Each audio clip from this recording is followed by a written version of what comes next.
All right, welcome everyone.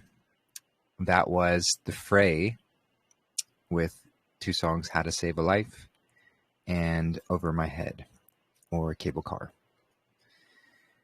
So yeah, let's look at the lyrics here. So the first one, How to Save a Life. So this song is really about, at least what I see in it, is the recognition that we can't save anybody. So even though we see somebody suffering and we might feel like we have all the solutions to present them, we are unable to do that for anybody, which is important because, as I'm sure everyone listening knows, the more that we become aware of, the more we realized the sort of trouble that everyone around us puts themselves through by not becoming aware of these things, and all sorts of different reasons. But that's part of the Christic journey, is stepping in and embodying that Christic energy, recognizing that anything that we have to offer must be readily accepted, must be invited, and we can't really do it for anybody else. So that's what I see is this song presenting. So how to save a life. Step one, you say we need to talk. He walks, you say sit down, it's just a talk.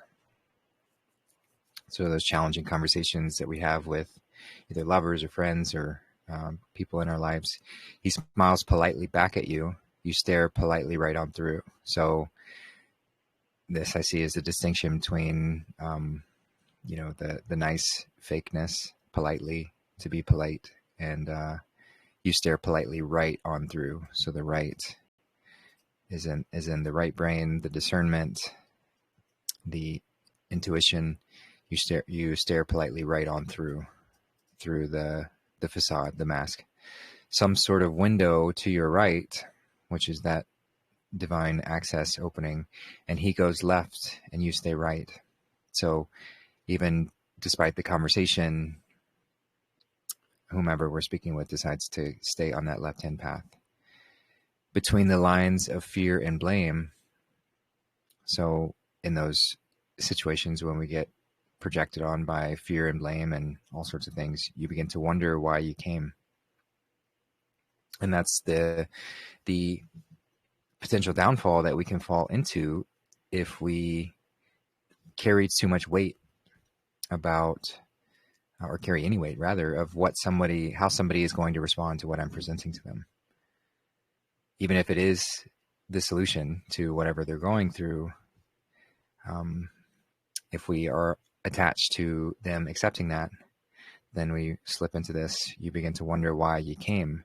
Where did I go wrong? I lost a friend somewhere along in the bitterness, and I would have stayed up with you all night had I known how to save a life. Had I known how to, which is like, I mean, you can just imagine the immense sadness that I'm sure Yeshua and other Christic beings have felt, knowing the path of salvation and life.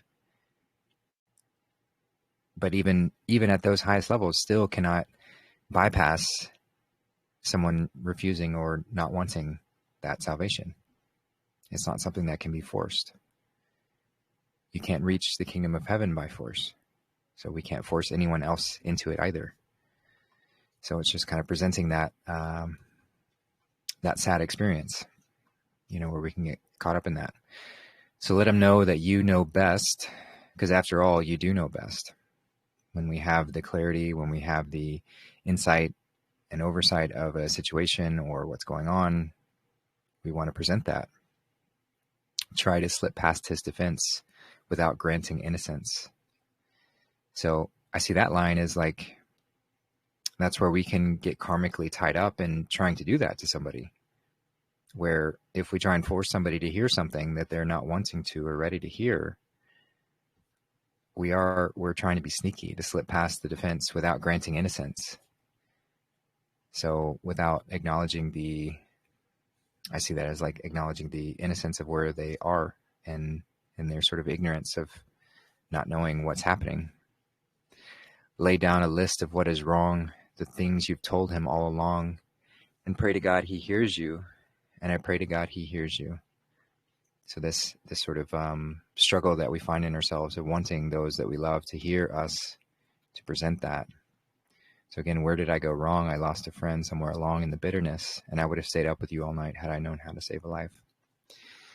As he begins to raise his voice, you lower yours and grant him one last choice. Drive until you lose the road, or break with the ones you followed.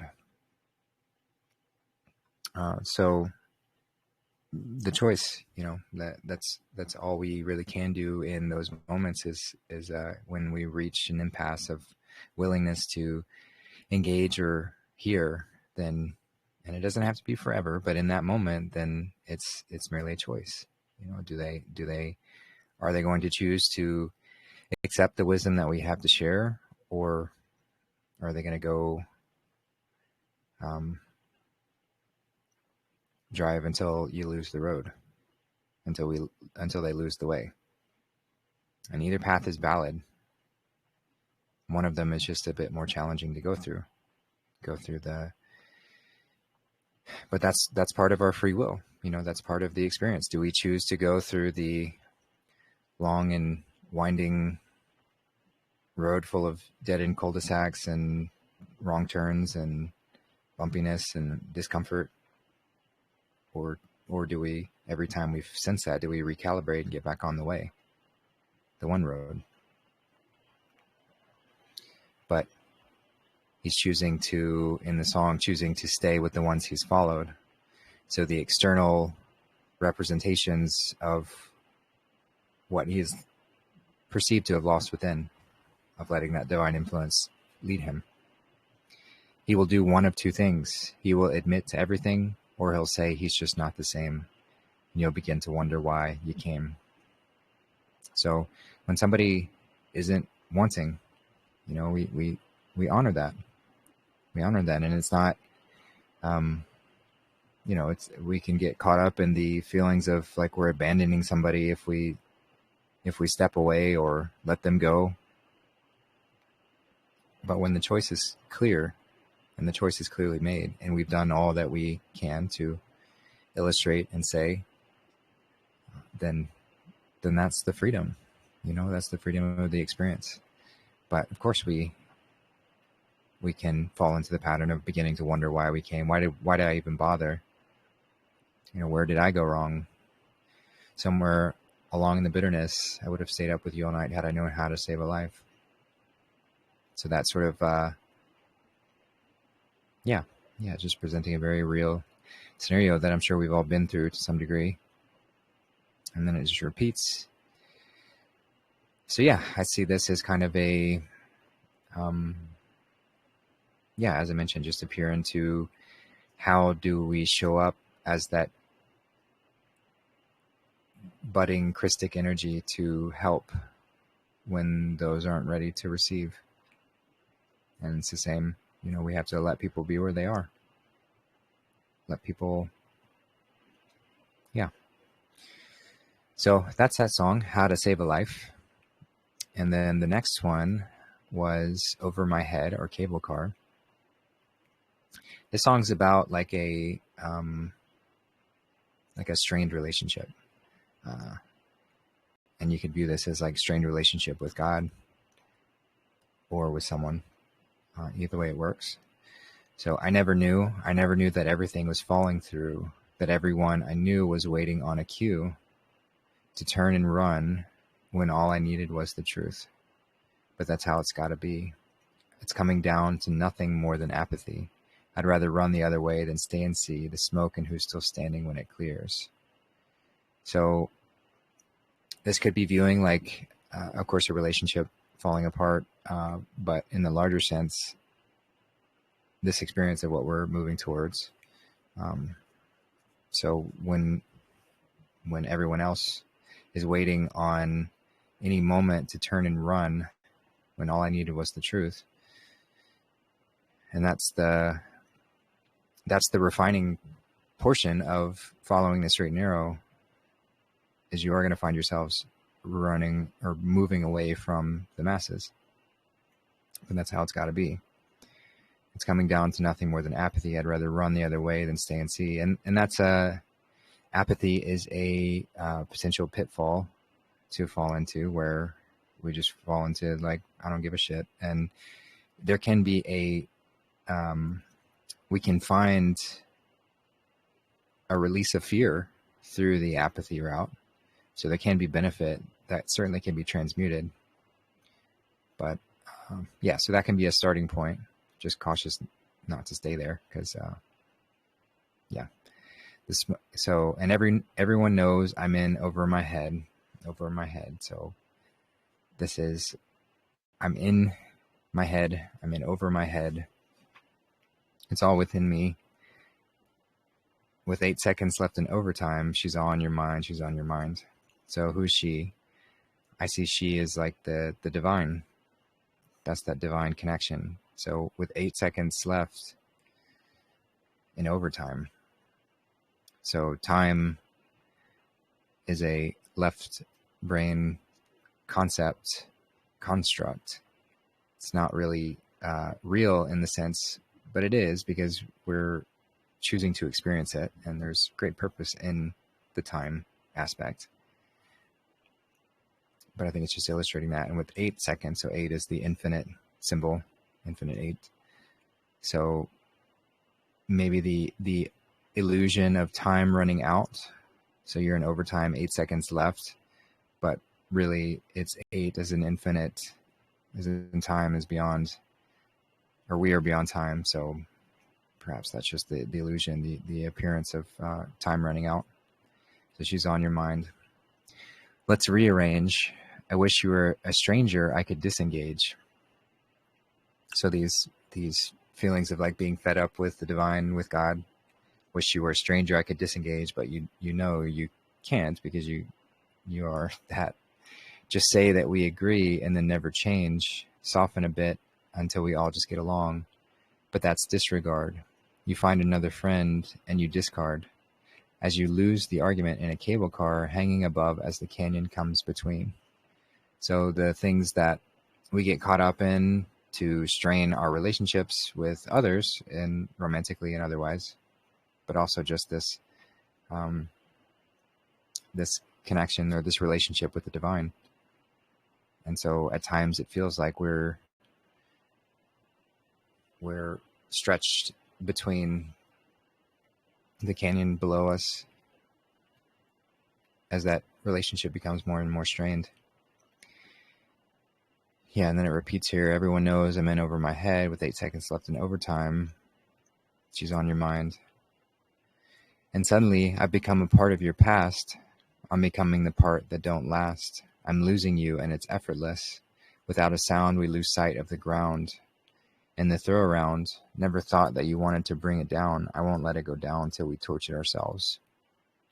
So this might be sort of illustrating the fall as that relationship between us and the divine grows more and more strained. I'm becoming the part that don't last, as in there's just life and death, and when we step away, then that's a part of it. I'm losing you and it's effortless. Without a sound, we lose sight of the ground. Yeah. And so that's just sort of presenting that layer of as well as like us falling deeper into that strain. And that's kind of where we find ourselves now. So anyway, that is the Fray, again, with Over My Head and How to Save a Life. So I hope you enjoyed that. And welcome again. Thanks for being here on this Thursday, September 25th, 2025, by some standards. And yeah, I'm excited to get into today's conversation. So before we do, just some quick announcements to go over. So just always a reminder that I am 100% donation supported to do all that I do. If you do want to help any which way, there are several ways that you can contribute to the efforts put on here to host these shows, to take care and repair any equipment that I need to run these things, and then just my general expenses. I live very, very simply, very meagerly. So every little bit really does help go a long way. So I appreciate that. So here are some options. If none of these options work well for you and you'd like to contribute in other ways, like mailing a money order or things like that, just reach out to me and we can work through something for sure. And thank you, huge thank you to all who have contributed. It's so appreciated, just to keep me going and to help out others who I am in contact with, and yeah, just to do as much as I can. So thank you all for that. If there are other ways that you want to help out, just with putting in efforts, helping with me with admin related things or content creation stuff, feel free to reach out if you have any ideas there and want to help out. There are certainly other ways to contribute. So that's that. And I am still helping out on a regular basis with the Lions of Uganda Children's Ministry in Uganda. Bali is the main guy there. And so we're in pretty regular communication and just trying to help them get, their basic needs met. Of course, there's many other things that we could do if there was more financial freedom, and I know that's coming. But at least in the meantime, to do what we can to help get their basic needs met. So that's still a regular part of what I do. And so any contributions that go to me, some of them do go to Bali. If you want to donate specifically to Bali and what he's doing there, you can go to giftsandgo.com/Lions of Uganda. That's where you can donate to that page, or you can just send to me any which way and just make a note on there that you'd like it to go to Bali, and I'll make sure I get that to him. So yeah, thank you for that. And yeah, I guess I'll just say happy fall, everyone. It's we've come into the fall season, which is always exciting to have a new energetic shift, and the astrological energies have been wild. Especially this seasonal transition. We had I think another eclipse and the new moon and the seasonal change all in the same day. So big shifts, big stuff still happening out there, and we're seeing a lot of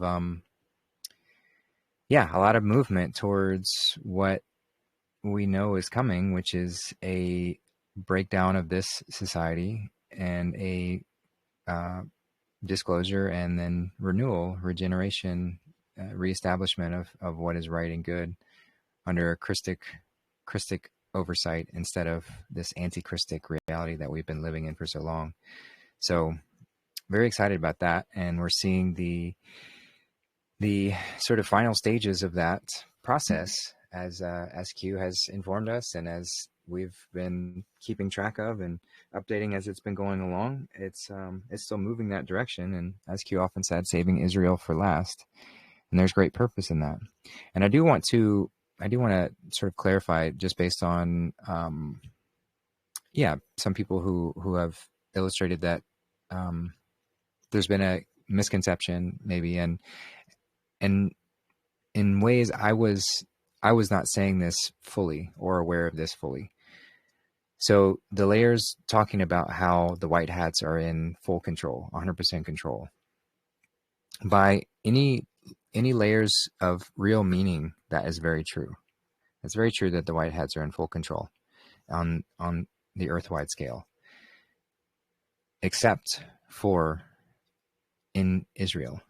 Israel has been the last little bastion pocket of cabal activity. That's where they were heading it up before, and that's where they're still trying to do anything to maintain power through that reality. And so that's why saving Israel for last is very important, and it's had to been done that way, because there's so much just programming of anybody who talks about Israel and anybody who mentions anything in any other way, with the whole, anti-Semitism and all this stuff that gets thrown out. And while we've been funding them, or they've been controlling us to do some pretty heinous stuff for a long time.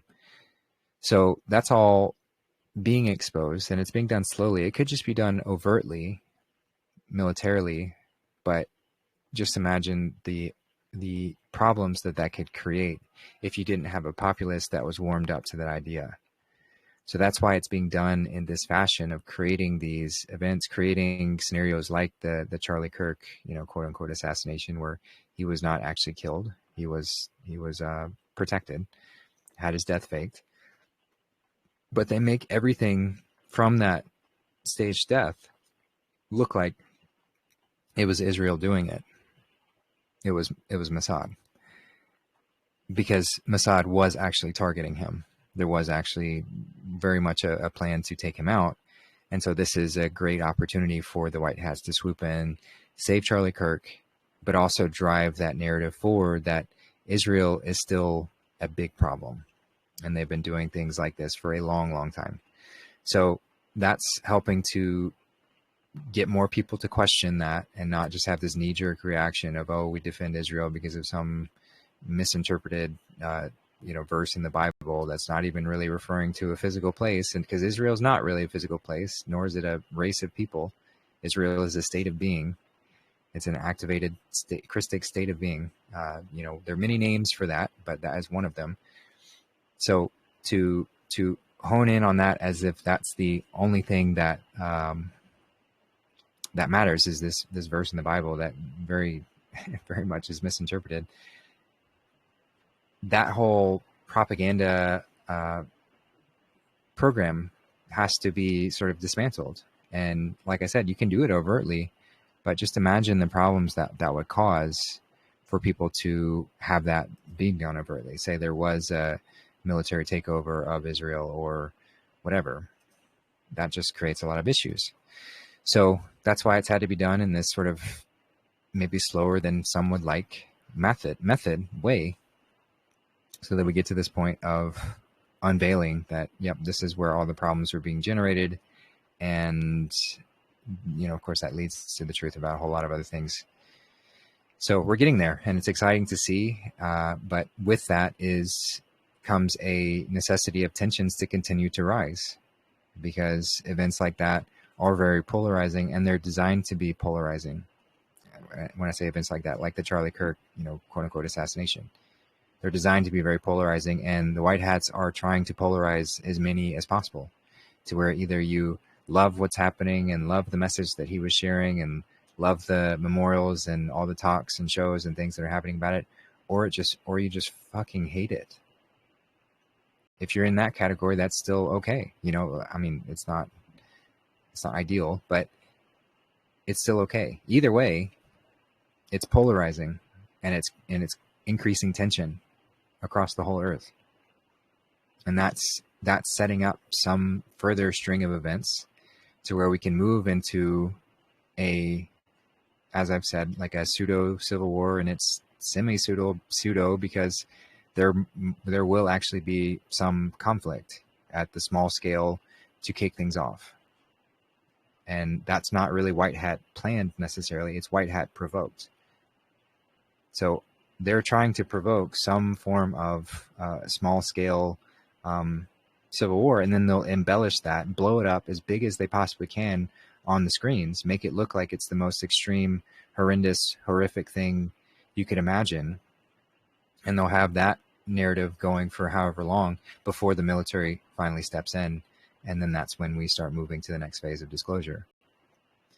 So that's what's coming down the pipeline. And that's actually what's been planned for the last, I'd say, year or two. They've been trying to do this, as we talked about in the last show. So we're definitely moving closer to that. I don't know what it's going to take to get us to that space. But that's why you have all these voices like Candace Owens, for example, she's a White Hat operative, but she's only told to say things in a certain way and not all of it. So she's drumming up that narrative quite a lot. And then you have other people speaking in these kind of areas.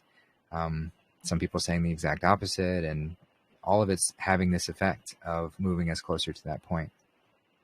So as I've suggested before, again, just be very cautious about whom you interact with and who you show yourself as being supportive of in this very polarized, tension-filled reality. Because while the White Hats are implementing actions that we could call the movie, how people react to those things are not the movie. That's real. Those are real reactions by real people doing things. So just to be careful about who you're around with, and know that, personally, I wouldn't do anything that's inflammatory, or even depending on who you're with, because it can escalate quickly. And that's what the white hats are trying to do. I'm just advocating for you all listening to this. The movie is not really for you. Getting involved with that kind of stuff is not really recommended. But it is necessary. So just wanted to relay that. And as far as other current events and things going on, I mean, that was a huge announcement by Trump last week on the vaccine autism connection and the acetaminophen Tylenol vaccine or autism connection. Nothing new to us, nothing new. And of course, there are many who were like, why didn't they go deeper into it? Why are they still cutting vaccine slack and stuff like that? And it's like, well, you have to view this from the perspective of someone who's so indoctrinated and programmed. You can't go all at it all at once. I mean, you can, but it has much more disastrous consequences, and it doesn't even stick. Because even just suggesting that pregnant women not take Tylenol while they're pregnant, you have all these unhinged leftist pregnant mothers that are taking Tylenol on camera. It's just crazy. So crazy. But anyway, so that's just part of this sort of warming up to disclosure, getting us to that point. But it's very, very exciting to have this much traction of questioning the vaccine narrative, and that these things are always propped up as these necessities that we have to have. And so I'm very grateful for that. Very grateful for the conversations there. And and then there seems to be some more drumming up of what's going on in, quote unquote, the Ukraine war, which nothing on a mass scale is really happening there, but the news around it is big to watch. And I think I saw something that like NATO and the EU are now declaring war against Russia. I don't know how official, or who decides how official that is. But I did see that news break, and that would certainly escalate things.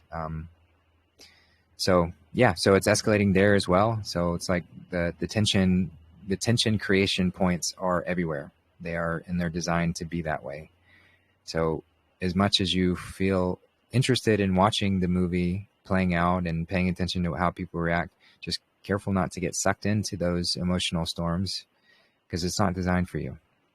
It's not designed for you to get sucked into. And if you do get sucked into it, then it just shows, work that you need to do, which, I've had to remind myself at times as well. So so I think that's it as far as the current event stuff. I did want to, while I see he's on, announce that a week from Sunday, Darth and I are going to, and it's mostly Darth and his presentation, but of course I'll be on there speaking about this really fascinating topic, just talking about consciousness itself and how the framework of this conscious experience is, at least to give a perspective on it. And just a little bit that we've talked about it and I've read on it. It's a very deep, very fascinating conversation, and I think it will be a great one to dive into further. So that will be a week from this coming Sunday. So the date of that one is October 5th. I don't know exactly what time we're going to do it, but I will let you know on the time. But just wanted to go ahead and give a announcement on that. And Darth, if you're available, if you want to share anything more about this topic and kind of because you've been very excited about it, if you want to share anything more with everyone, that would be awesome. Sure. Thank you for giving me the opportunity to speak on it. So, the time that we're living in is a very unique time, because we're a mishmash of so many different ideas taken from so many different time periods. What's normal and what's been more common in history is that you'll have a group of people that are very unified. They're one large family, and they're all educated in one system of beliefs. And so because of that, when one member of that society uses a word, everyone knows exactly what they're talking about because they're all using the same system of beliefs. But we're in a completely different time period where we are many different families, national families, very many different nationalities, living all mixed up. We have all kinds of different systems of beliefs, and we're living amongst each other. And then on top of that, the timeline has been scrambled. So the era of, the beliefs that we have are all reflecting all various different errors. And and then there's all the different religions. So when someone uses the word spirit, what are we talking about exactly? What does it mean, for one person versus another? Or you say, soul, this is my soul that we're talking about, or this is who I am, or, reincarnation or resurrection. What exactly are we talking about? What exactly does that mean? So this presentation that we're going to be giving is going to really, I hope, to clarify what it is that we mean when we talk about soul, and specifically soul and reincarnation, and the relationship between souls, and how the consciousness distributes among the population, because it's relevant for how we're going to be moving forward, and also having to do with the Great Awakening and what exactly is it that we're awakening to, and how the elevation of our consciousness, how is that going to affect the nature of our soul. So I'm looking forward to getting that presentation together, and I'm looking forward to giving it and distributing that knowledge, and hopefully it'll be something that everyone can find useful moving forward. Awesome. Yeah, thanks for that. It'll be fun to do a Darth presentation as we've done in the past. They're always great. So that one will be on YouTube, and we'll be sharing screens. We might even pull out the whiteboard or whatever way to get this presentation across in the best way. But yeah, look forward to that. That'll be Sunday, again, October 5th at some time during the day. I'll narrow down the time on that and let you know, but that's coming down the pipeline. So get ready for that. And yeah, so I even forgot to announce the name of the show. So for anyone who's just tuning into the show, this is the Quest-i-on. And I break up the word question because it illustrates the quest that I am on, or the quest to turn on the single eye. And the single eye is your third eye, or your first eye, as some like to call it, your pineal. This is your connection point to the divine.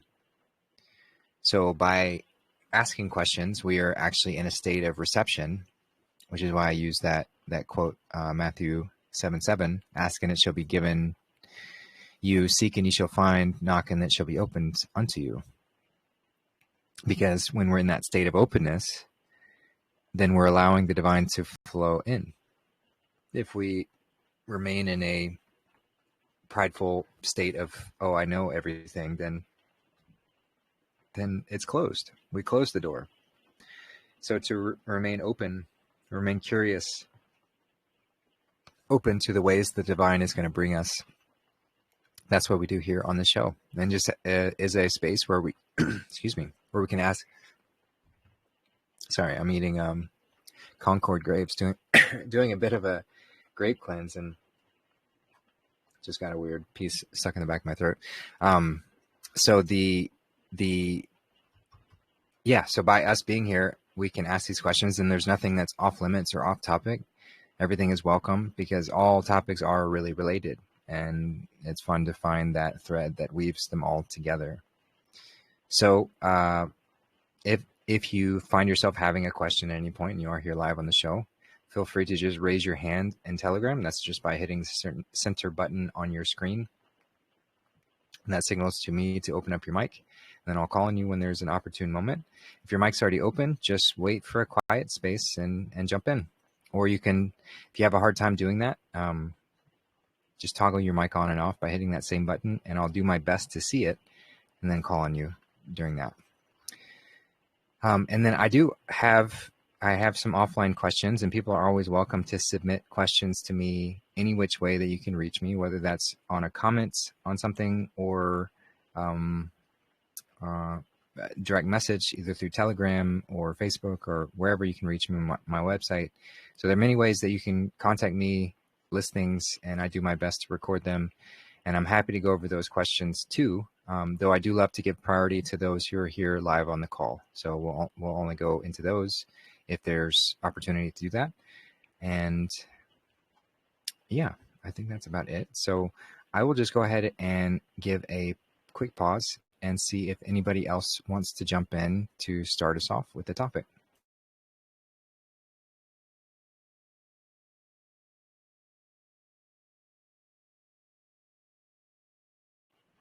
Hey, Roseanne, go ahead. Hey, Justin. Yeah, I just feel moved today to, the song choices were just like, they hit me right in the heart. You know, they're just perfect.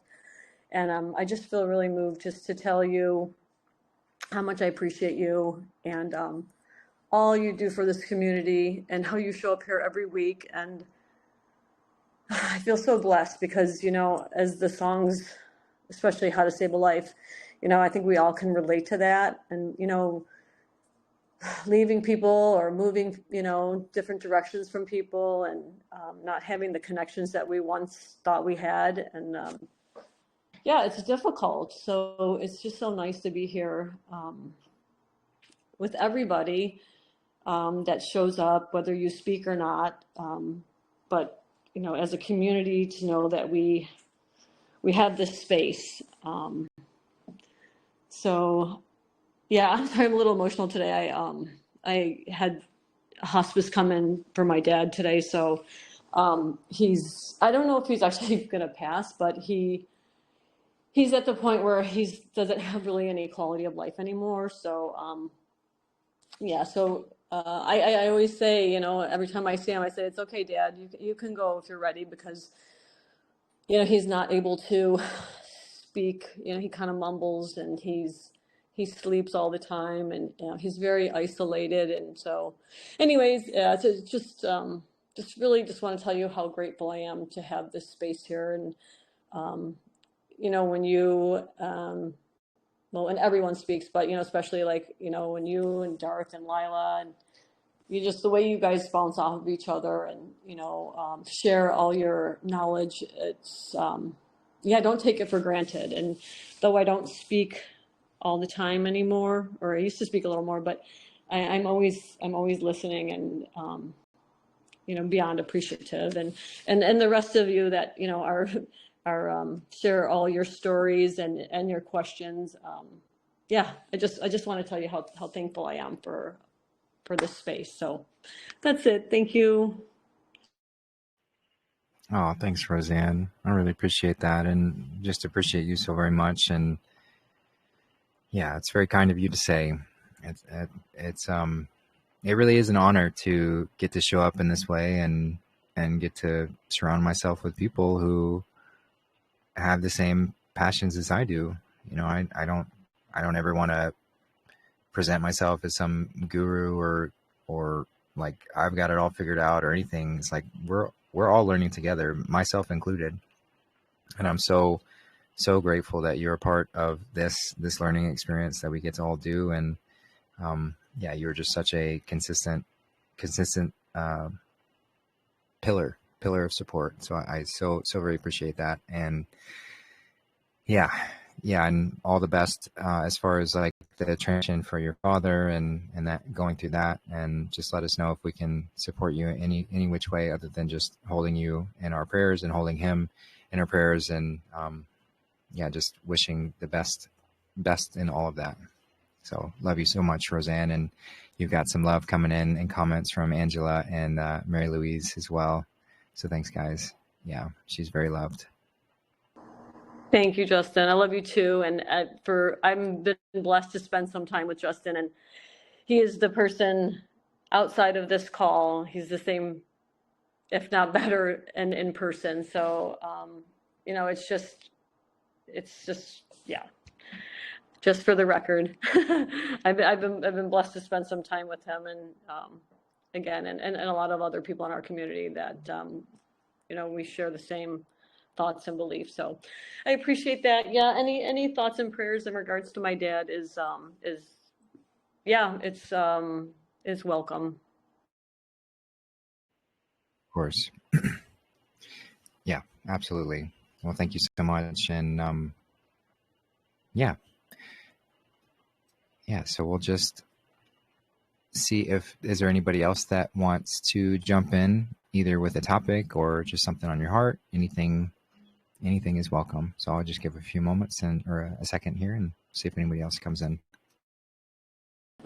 Hi, it's Lila. I just wanted to say that deepest prayers for you and your family, Roseanne. And if you don't mind posting a picture if you're comfortable with it, in the chat, or sending it to me and telling us his name, so that we could all as a community pray for him and your family. I think that would be really lovely, and something I'd like to be doing more consciously and consistently for everybody in this group. So yeah, if you're comfortable with that, I'd love to do that. And we love you so much, and thank you for the words of appreciation. And it really is such a special place that we've created all together, and I'm just so grateful for it too.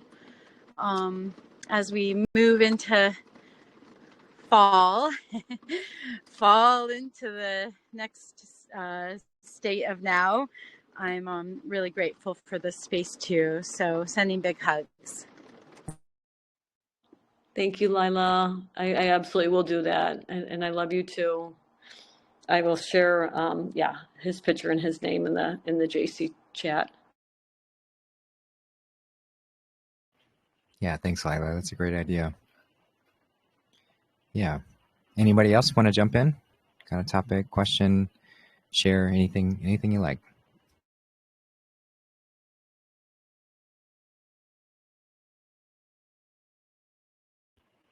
Hey, Susan, welcome back. What you got for us today? Okay, well, Roseanne, you have my love. I'm in a similar situation. So it brought to mind a question about prayer. Lila said, so we can have more intentional prayer, that type of thing. And then, what is that? What it is? We're just sending energy to people. What is prayer? Is that what we're doing? We're sending our power and our energy and our intention towards that individual or that situation. Is that what we're doing?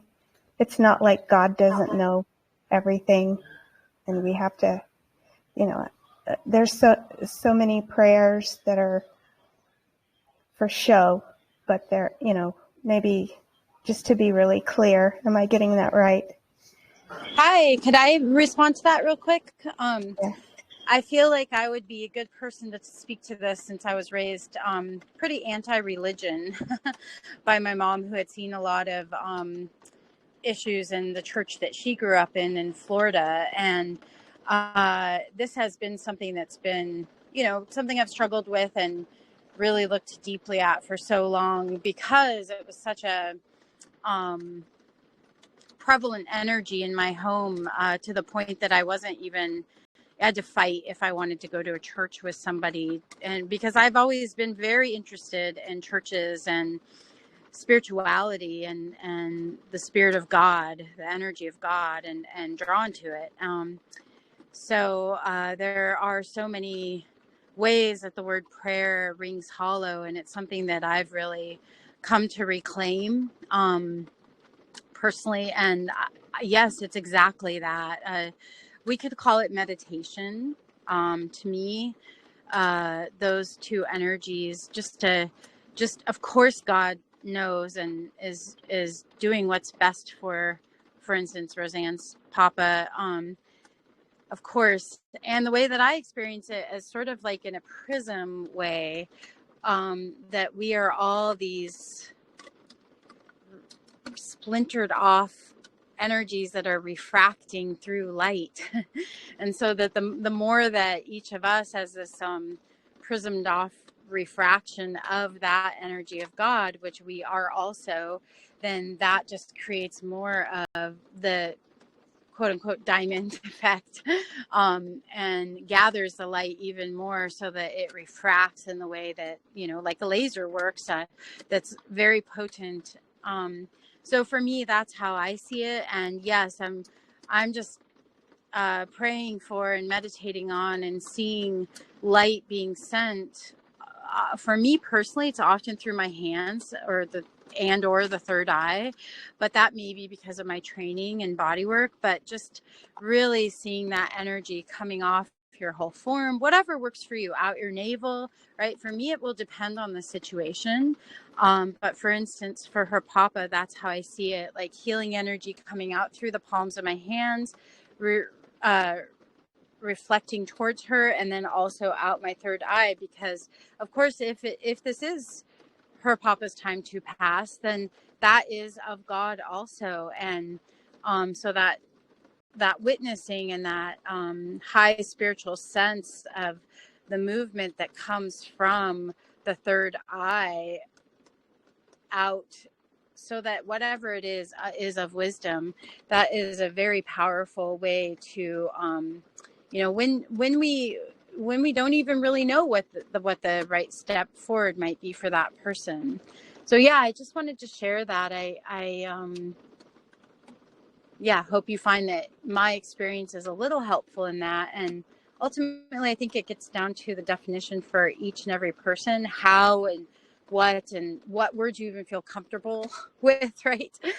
Based on your past and what you're learning, what you're reclaiming, whatever feels good. But absolutely just a potent, focused intention is what I'm interested in. Yeah, great, great explanation, Lila. I agree with that.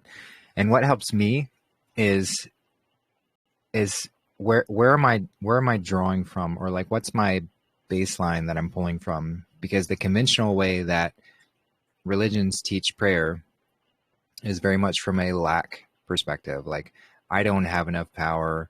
I'm just a worthless nothing. So I'm praying to this externalized idea of God on some far off distant planet that's not really connected with me, but I'm going to worship and grovel to try and appeal to that. And it's also praying. It can be prayed with expectation or attachment to an outcome, which is also debilitating. It's also ineffective as far as like channeling that energy. Whereas what Lila is mentioning, and where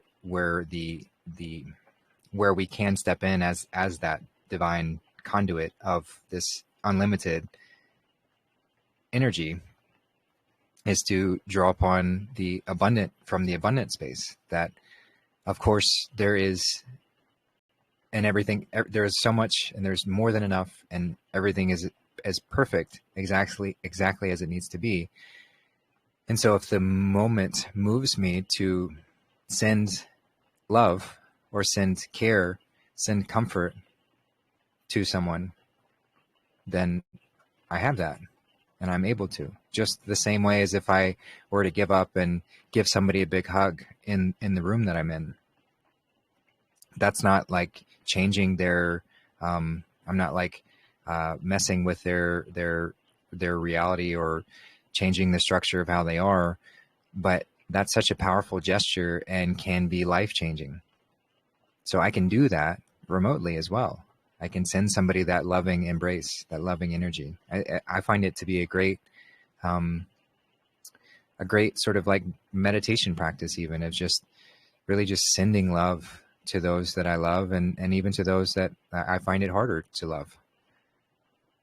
sending love as much as I can, with no expectation that it will change anything, no attachment to any outcome, which is another important factor to really drawing upon this unlimited energy, is having no attachment to the outcome. Whatever needs to happen will. I just want to send some intention with that. So like Jesus healing the sick, the infirmed, causing people to be able to walk again, and healing people from death even. That's the same thing. But the only way he was able to tap into that power is if knowing that he's a representative of that unlimited infinite energy. And if it is in alignment with the mechanisms of creation, then he has that power to move that through him and to shift that. It's like tangible little factors that we do have the power and influence to shift, but only when we're truly ready for it, only when we're worthy of receiving and wielding that power. So that's why it can't be done from a forceful way of like, oh, I'm going to expect God to do this for me, or if I pray hard enough from this sort of lack space, then it's going to happen. But it's from that ease space of, no, I don't know what this is going to do physically, but I just want to send that energy. I want to send that care and compassion. I want to send that love to them. And then whatever needs to happen does.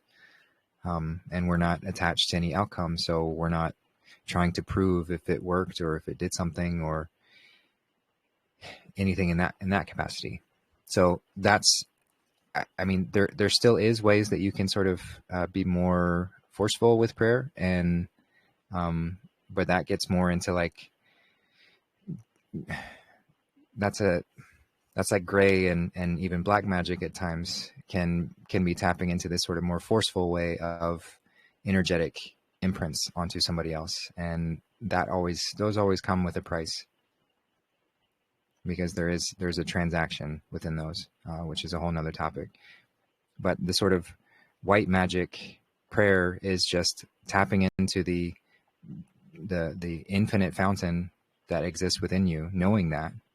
And then the more that you know that and you are it, then the more that you have the authority and ability to command it. And that's the higher levels of the Christic path, is gaining more and more traction in this way of moving energy, because we've checked all the boxes to get to that potential to reach this way of sending energy in this way. As you can imagine, if we had access to this kind of power and we weren't aligned with benevolent goodness, it could be very devastating. It could be very dangerous. So that's why those lower forms of magic always have price. They always have cost. They can't go on forever. But the true, purest form of magic has no limit other than where our capabilities, where our actualization, our realization. That's the only limit. So the more we become realized, we realize with real eyes, then we're able to do that more effectively. And so yeah, that's kind of my understanding of prayer, and just want to leave that one there. So great question, Susan. I'll pass it back to you and see if you have any response to what Lila and I mentioned. No, I really appreciate hearing your perspectives, both of you. Thank you. I was noticing that whenever, I've always loved to I would call it complain to God if I had something I didn't know what to do, or even if I just was feeling so happy and thankful and grateful to God, and it was pretty much just to myself, just by myself, just walk around, say things out loud, get it off. And I always feel better when I express that energy and put it out there. If I need. Sometimes I want somebody to know something, but I'm not able to say it, or maybe it isn't right to say it, or I don't have ability to contact them for whatever reason. I'll just say it anyway to them. I just say it as if they're there. And I'm amazed at how many times things just work out. It just always works out. I had a situation. I was talking to somebody last week, and they work for a pest control company and have for a number of years, and they didn't want to do it anymore. And I did that with them and for them, and they got laid off the next week with the highest of recommendations. They're going to help them find new placement. And it was just because the business fell off, that kind of thing. The business just dropped off, and little things like that, just that energy, it must be so powerful that we hold, that we respect it, and that we want to share it in a benevolent way. And we don't always know how. I don't know what's best for people, but energetically their soul knows, I guess, and somehow it comes back in a good way. And I've just noticed that things, it just seems like recently things happen faster. Like, I've even said that to people when they say something. I go, watch out, that you watch for that, you watch out. Things are happening right now. Do you know why that's so? It's just that we're getting to this point, I guess, right? It's that we're being more focused or intentional or expressing it more. But otherwise, thank you very much for all that. I'm looking forward to hearing what Darth is going to share in his presentation as well. It kind of fits in with that to me. Yeah, absolutely. Yeah, that is going to be fun to go over, and I'm sure this will be discussed in that as well, because great stuff. So thanks for sharing that, and thanks for the great question. And there are a few people that have raised their hands, so we'll start with Sunshine, and then we'll move to Peggy, and then Rowan. So go ahead, Sunshine. Hello, everybody. Hope everybody's doing fantastic. I just wanted to quick say, I agree with what she just said about things are happening very quickly. Like I've noticed a lot,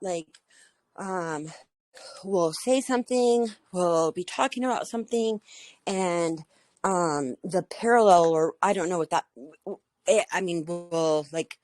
turn on the radio and they'll be talking about the same thing, or just, hey, we need to go do this, and then, or we need to go grab this, and then all of a sudden, my neighbor will come and be like, hey, do you guys need a stapler is actually, what we needed, and we're like, oh yeah, that's crazy, thanks so much, we were just talking about we need to go get one.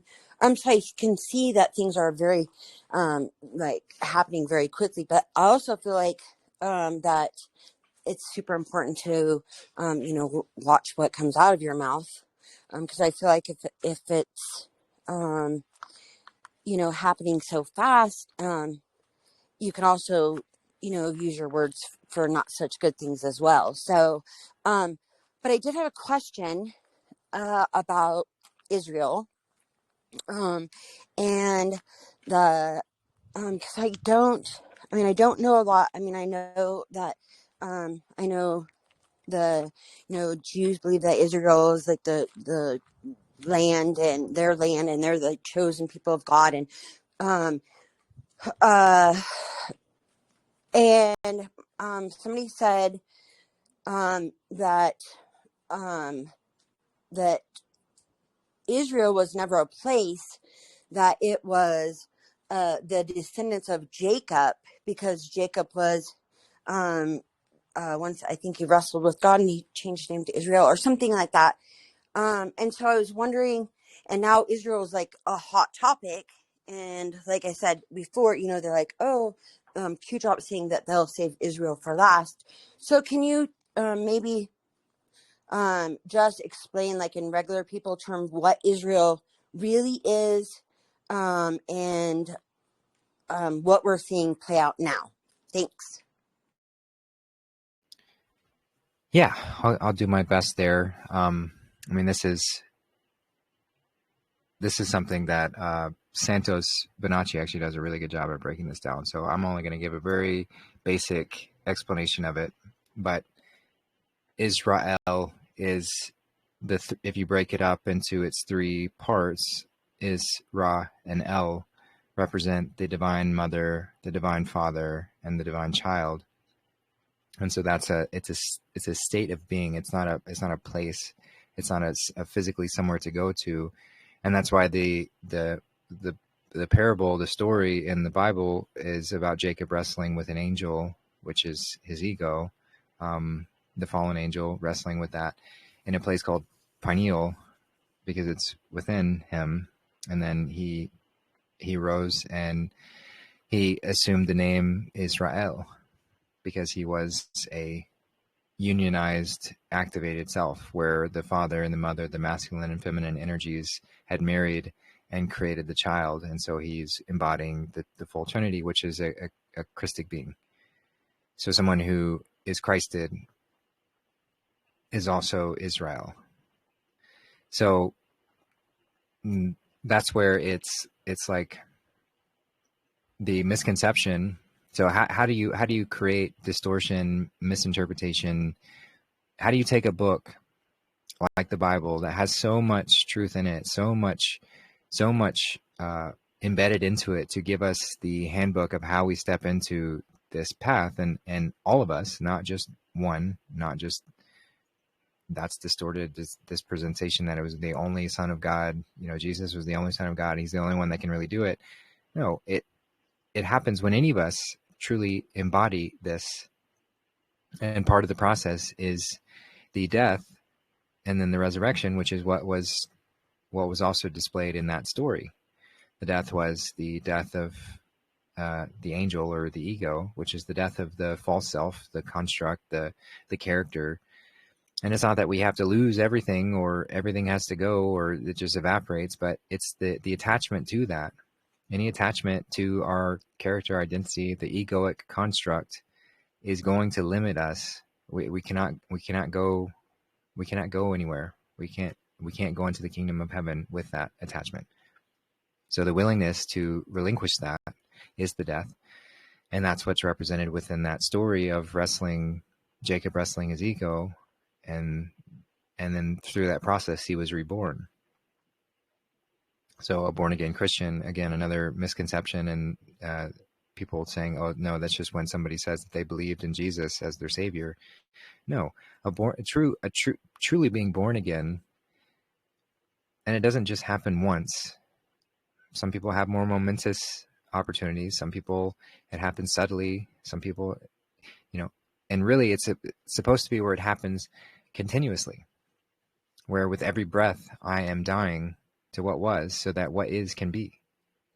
And I'm not attaching myself to the story or the narrative of what was, or even the worry about this false idea of what the future might be. I'm not attaching myself to any of that, so that I can truly be here and now. And it's challenging to do that. So it's a process, it's a practice. But through that, then I am consistently dying and then being reborn as Israel, as a Christic being. So how do you keep this awareness, which is, really quite simple. It's really very simple as far as the ways that this creation was set up, and but how do you keep that from people? Because the other way to play this game, that's one way to play the game, is the fully activated, realized self, stepping into our highest creative potential, and then creating a wonderful, amazing, beautiful reality, physical reality, where we're constantly acting as that transmission point between the divine, between heaven and earth. So we're bringing heaven onto earth, and we're like the carriers through our creativity. we express and we create more and more beauty. That's the Christic way of playing the game, to actualize, realize, and then create and share. The other way to play the game is to enslave and to control. It's all about control. It's all about using others. It's all about creating hierarchy and ways to maintain and dominate, subjugate in that kind of way. So that's the antichristic way of playing the game. So if you're viewing it from the antichristic perspective of how do we keep this very simple truth that's told about over and over and over again in all these ancient books and scriptures and things, how do we keep this from people? Well, they sometimes try it overtly and just destroy the records and burn the books and kill the people that talk about it and all that. And that works sometimes, but it also makes it more powerful at times as well. Like the analogy that Obi-Wan gave Darth Vader in Star Wars: A New Hope, where he said, if you strike me down, I'll become more powerful than you could possibly imagine. That is what can happen if they just overtly kill people and destroy things or try to destroy things. Well, then that just puts a marker on it, and people's curiosity is drawn to it even more, and it does become more powerful. So from this antichristic perspective, they have to find ways to distort the truth within without tipping us off that that's what they're doing. So it's a slowly boiling the frog method of how do we keep implementing these various methods of distortion. And so that one, keeping this idea of Israel as an activated state, they don't want that idea floating around at all. So how can we do that? Well, let's take these other things that we're trying to do and take advantage of the fact that, here Adolf Hitler was trying to stop them from destroying his country.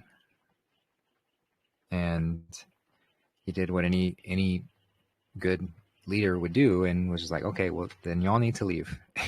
If you're so convinced that your hedonistic, decrepit way of society, because they were implementing brothels and pornography and all sorts of horrible things into the country. They were hurting people.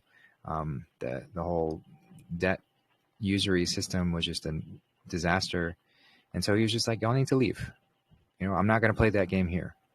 And here, let me give you kind ways for you to leave and actually help you leave on your own accord. But of course that was all twisted, and he was labeled as if he was this horrific, killer, murderer thing. But when he never put anybody in camps to kill them. He put war criminals and terrorists in camps to keep them from causing more harm. Yeah, but they were not death camps. So anyway, I don't need to go into that whole thing.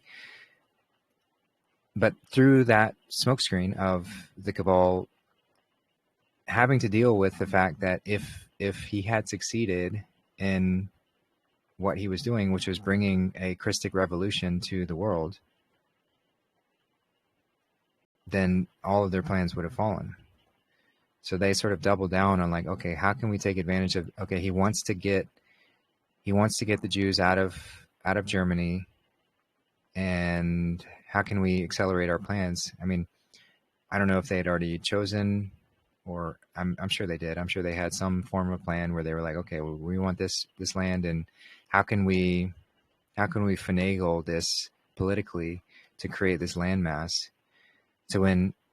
and then also create this facade around anyone who talks about Jews or Israel or anything is just going to be destroyed, have their character destroyed by the world pressure, all of that. So it gave them the perfect seat to wield this anti-Christic way of control and domination and be protected to some degree. So that was their plan, was to do that, and it worked to a large degree, and so that's where we are now with this belief that Israel is this landmass of place instead of the truth about what it really is. And so that's why, again, Q said we're saving Israel for last, because that was the seat of power for the cabal, still is, and whatever's left of them is still there. And it's not militarily dealing with that force. That could be done in very short order. It's dealing with the public perception of being so programmed and indoctrinated into this. Anytime you give even a whiff of dissent towards Israel, you have all the mechanisms built in, all the fail safes that they programmed into the system to protect them from scrutiny. And so those are failing. Those are being dismantled. People's perceptions are being opened to they did that from the left's perspective by giving the whole Gaza thing. So the left is no longer trying to protect Israel. And then from the right's perspective, they're doing it with various things, but likely this Charlie Kirk thing is going to lead in that direction. So amongst other things that have happened, but all of that's destroying that automatic defense of people who are quite evil. And so that's why it must be saved for last. And so that's looking at it from a geopolitical kind of way, which I know Q mints it in that way and to a large degree, but I would also say saving Israel for last to represent the fact that the Great Awakening is not about some political takeover. It's not about some disclosure of truth. It's not about, those are all parts of it, but the true Great Awakening is the Christic Awakening. It's you realizing that the Christ is within you. That's the true awakening. The true awakening is that you are Israel. You forget sometimes. So that's also saving it for last, because that's naturally what people get to after they get through all the other stuff. We weed through all the other layers of learning the truth about what has happened and all of that. So they're all parts of it. But the end point of that is for us to realize that we are part of the Christic family, and we've just fallen so very far and forgotten so very much. So then we reclaim that name, not as a state or a place, but as a state of being, who we are. So yeah, I think that's about it for all I have to share there. So I'll pass it back to you and see what you think. Yeah, I think that was beautiful, Justin. Absolutely beautiful. Really. I feel like that as well. I just think that. So I have some friends that are.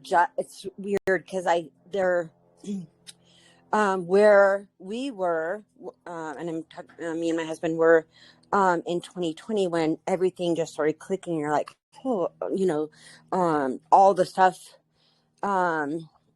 that started coming out very heavily, and all the RFK, JFK, all of that stuff was happening. So we have some friends that are like awakening to that. So they were where we were, and it's fascinating to see that. And I'm sure I was there as well. And I still do it sometimes. So where you still have one foot that's in that, like the Charlie Kirk thing. But I see that as such an obvious to me. And maybe not, I don't know. Maybe he did die, maybe he didn't, but there's just so many mess ups in that. So anyways, I see that they're still living in that world and still like halfway in, halfway out. I would imagine maybe that's being lukewarm. I'm not sure, and I still fall short some days. But I do think that's beautiful, very beautiful explanation. So let me I have one more thing. All right, so I was listening to, I think his name's Aaron Abel, but you know who I'm talking about. And he said, he was talking about Jesus and talking about the churches and stuff like that. And he was saying that Jesus said, give their dues to Caesar, give your dues to Caesar. And then like basically saying, give the government what the government's owed. And then, you go about your way. Now, so we don't pay taxes anymore. Well, I do pay taxes because when I go to the grocery store, we're paying taxes all the time, like tax on gas, groceries, everything. But I don't, send, money to the government. And my reasoning is because I don't like what they're doing with my sweat equity. Right. And so my question is, do you think that there's karmic repercussions for just giving your money freely to, say, the government, and then the government's, maybe not now, but at one point the government was doing really horrible things and with our money and things that I didn't agree with, like the transgender stuff and blah, blah, blah, blah. So do you think that that you have to draw a line? And so what do you think about like paying taxes and things like that? I'm just wondering what your thoughts. Yeah. Does that make sense? I hope so. Makes total sense. And it's a great question. So, yeah, I mean, if we're going to look at it biblically, debt, usury, sweat equity is very, very much not right to do ever. So, income tax, which is what you're referring to of filing for taxes. No, I haven't done that in 6 years now. And I don't plan to. Like you said, there's still taxes collected as far as sales tax and, other methods. So like, as far as like having a fair system, I can totally get on board with having sales tax to pay for commonly used infrastructure and all of that. That's fine. But income tax, no, never. That's always wrong. And, I won't ever buy into or pay for something like that. So the conundrum with, as far as Jesus saying, pay Caesar what Caesar is owed, it's important to remember the context of the time when that was happening and what was Yeshua doing? What was he up against? So he had a ragtag bunch of followers, people who came from all sorts of backgrounds and struggled to grasp a lot of concepts and things like that. And he was making do with that, with those who were chosen to help fulfill the mission of spreading this message. So if he didn't have Q or any sort of support, there wasn't really anybody else. He was up against it alone, pretty much, aside from the followers, and there's that. But as far as like what he had to do, so my take is that he was suggesting for the disciples not to fight that battle, because that would have just drawn even more attention onto them and put their lives in more danger than it already was, just based on what they were talking about. So to me, that's just a simple strategic way of dealing with it. It's like, okay, no, don't inflame the attention that we're already being given by going against that, because there was more recourse. So that would have just given more opportunity for them to be taken out or imprisoned or whatever. So that's my belief of why he said that at that time. And how it doesn't really apply now is because there has been support behind the scenes, and there's like legal ways that you can prove the income tax is completely fraudulent. So say you did want to go that route, and there are ways that you can file and exempt yourself and get out of that whole system. I just chose to do it, just like saying I'm not filing anymore. I'm not participating. I'm not even going to go that route. So that's how I come to terms with it. I view it as a strategic move for Yeshua to say at the time to avoid unwanted attention. Now we have momentum at this point. We have, I mean, even despite Q, has been such a movement of people exposing the fraudulent income tax system and how that all works and all of that. So, even if we didn't have Q, I'd still have gone that route. But now that I know, and as soon as I learned and saw how substantive Q really was, that's when I stopped, because I was just like, no, this nonsense isn't going to last much longer. And of course, I thought it would have been sooner than this, but I see now why it had to take this long. But I still hold the same stance of like, no, I'm not going to pay into that system. Now, some people's circumstances, you might be better taking the advice and sort of how I'm portraying it with the strategic reasons of why you might want to avoid scrutiny, or I know some people receive benefits and things that wouldn't last any longer if they stopped filing for those things. So it's pretty, in my eyes, it's a very individual decision choice, as everything is. But there's no one size fits all approach within that. So yeah, that's just kind of my perspective on that. And I will just pass it back. Okay, yeah, that's great. I mean, I feel the exact same way. I mean, I feel like the only thing that you have to offer, I mean, truly, is your sweat equity, literally the sweat that that runs off of your back. I'm not sure if that's what it meant, but that's what I feel like. I feel like so we quit, I think we quit in, 2020, when we were like, I remember when Charlie was like, once you don't have the excuse anymore. And so I just think that maybe once you do know that, say that the government, is doing, was doing all kinds of things with our money that was really wrong, that we probably were maybe obtaining some kind of karmic repercussions of that, especially, like you said, once you know. But yeah, thank you guys very much. I appreciate you. I appreciate your time, everybody. And yeah, have a great week. Thanks, Sunshine. Appreciate the questions. And yeah, you have a wonderful week as well. So yeah, let's pass it over to... Can I add a little bit to the story? Please. So so when that question about paying taxes came up to Yeshua, the Pharisees and Sadducees had been trying to catch him in his teachings. And so they figured the issue of taxes would be the perfect trap for Jesus Christ, because if he said not to pay your taxes, well then the Romans would go after him for rebellion and for sedition.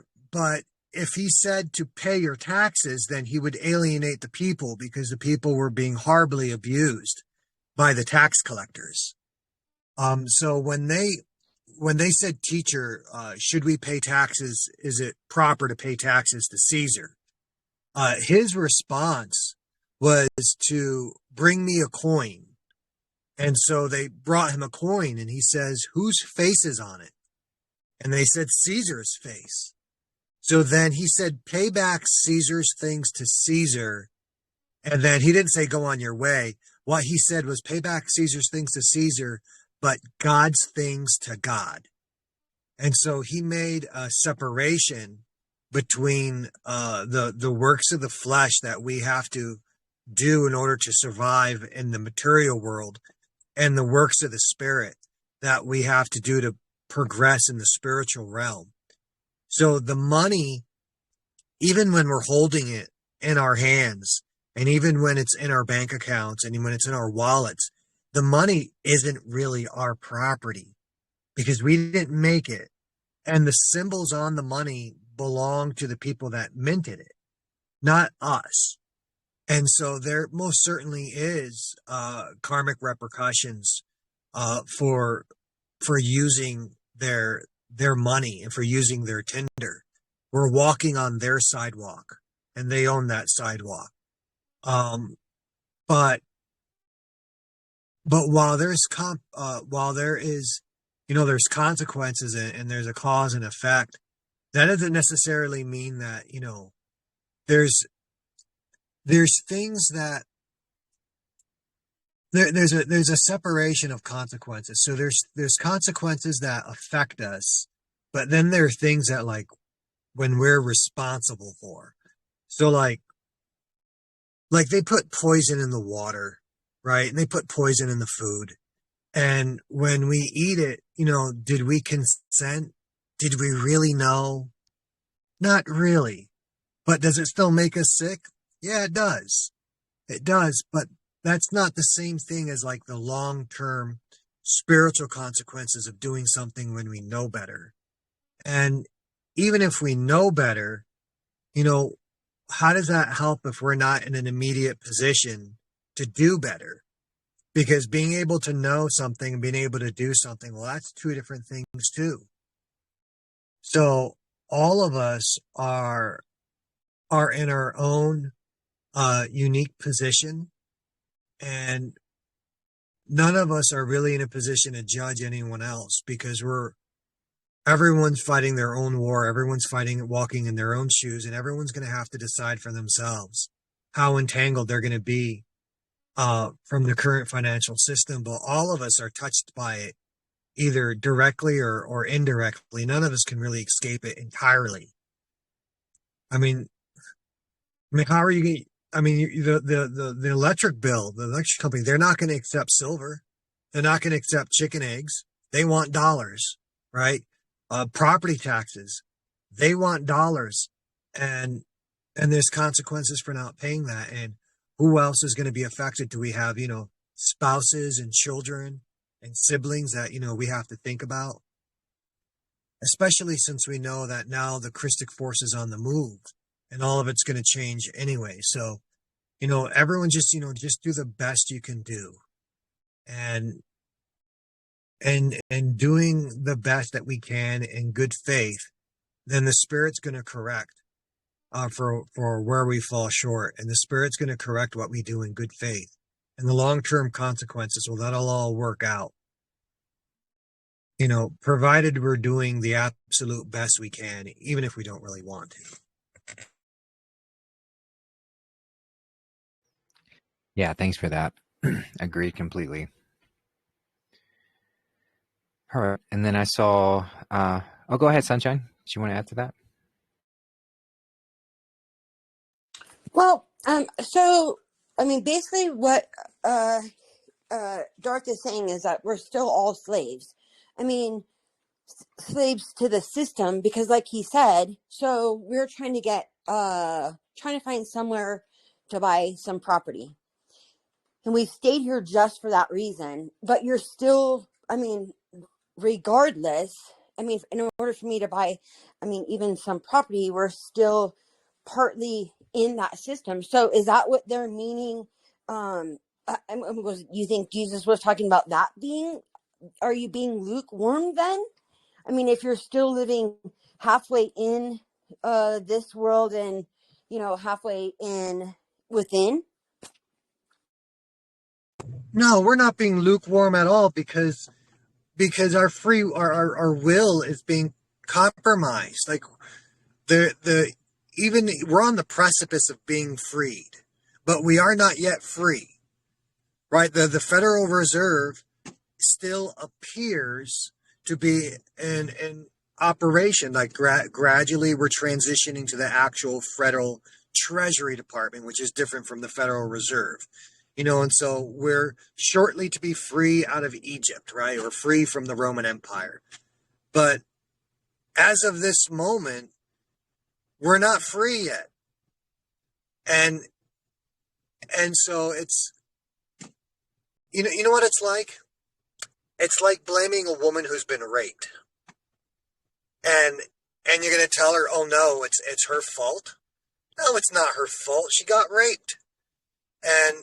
And so the whole world was captured. Our whole nation was captured. And people who fought over it died. And so that's what I was saying about just doing the best you can do. Because just because you know better, like if the woman knows she's being raped, she still doesn't have any recourse. She's not going to overpower her rapist. That's just wishful thinking. I mean, statistically, most of the women that are getting raped have no choice about it. And it's just tough luck, right? And that's where we are financially. Yeah, do I know the Federal Reserve is a complete scam? Yeah, I do. Have I known about Jekyll Island and the origins of the cabal for decades? Did I know? Yeah, I knew. Did I have a choice? No, I didn't. I was captured. And I still am captured with everything that I know and all the spiritual progress that I've made. I still need license plates on my truck. I still need a driver's license on my truck. I still have to pay taxes when I buy my, food for my kids.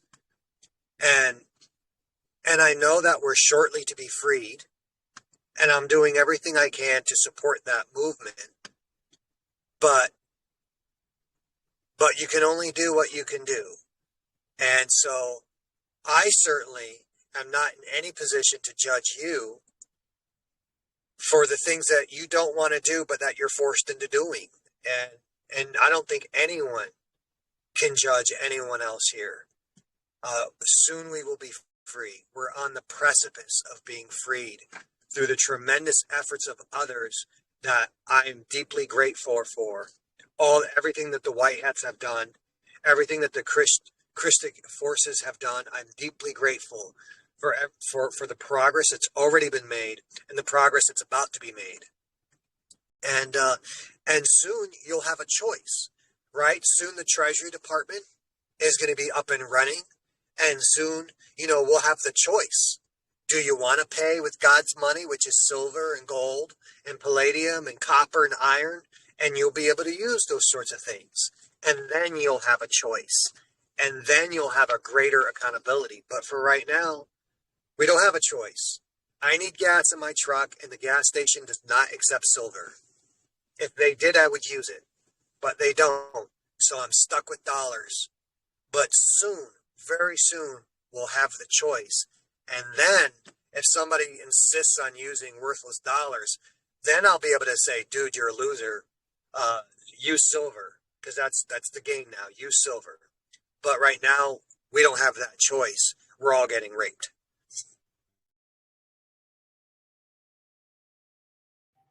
Yeah, that's a great way of putting it, and I very much agree. It's yeah, I mean, lukewarm, as you're describing, would be making decisions even though you had a clear way otherwise, making the sort of incorrect or not as ideal decision, even though you had no reason not to.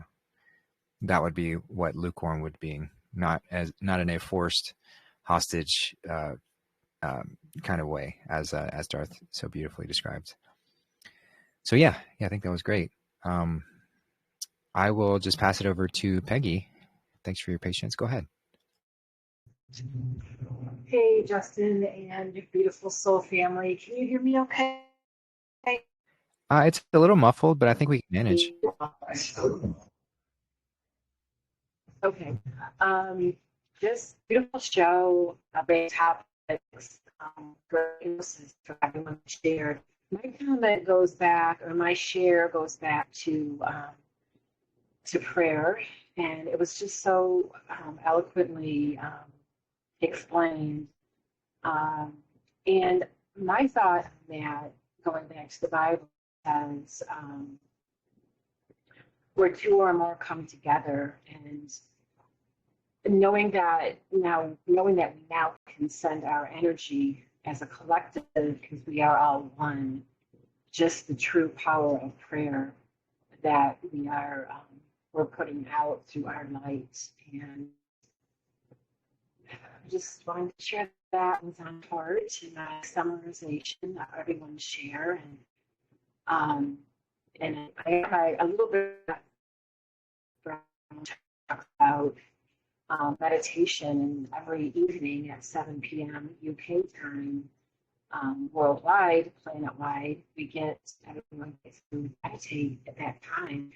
And she explained how our energy, our power is actually in a lot of negativity, etc. I know that probably talked on this one before, but that's just listening to people and listening to the group. That was just kind of like how Bible just kind of like came alive to me, and the meaning of scripture. I mean, I think it's going to continue to come out at everybody.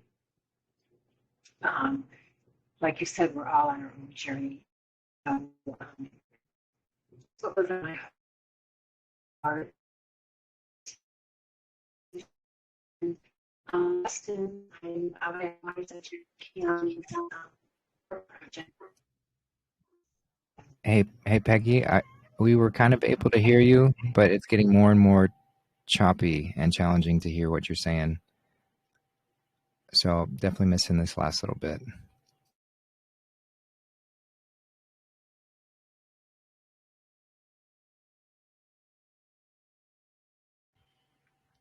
All right. Well, maybe some connection issues, but yeah, thank you for sharing. And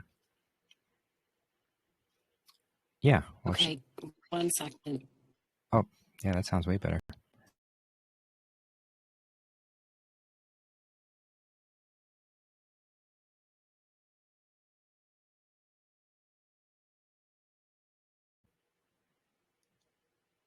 You there, Peggy? There you go.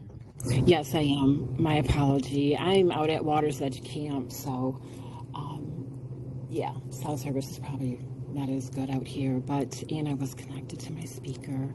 So I guess just my realization of how everyone shared so eloquently about prayer and just the amazing conversation that y'all had, just the power of prayer and that we are all one.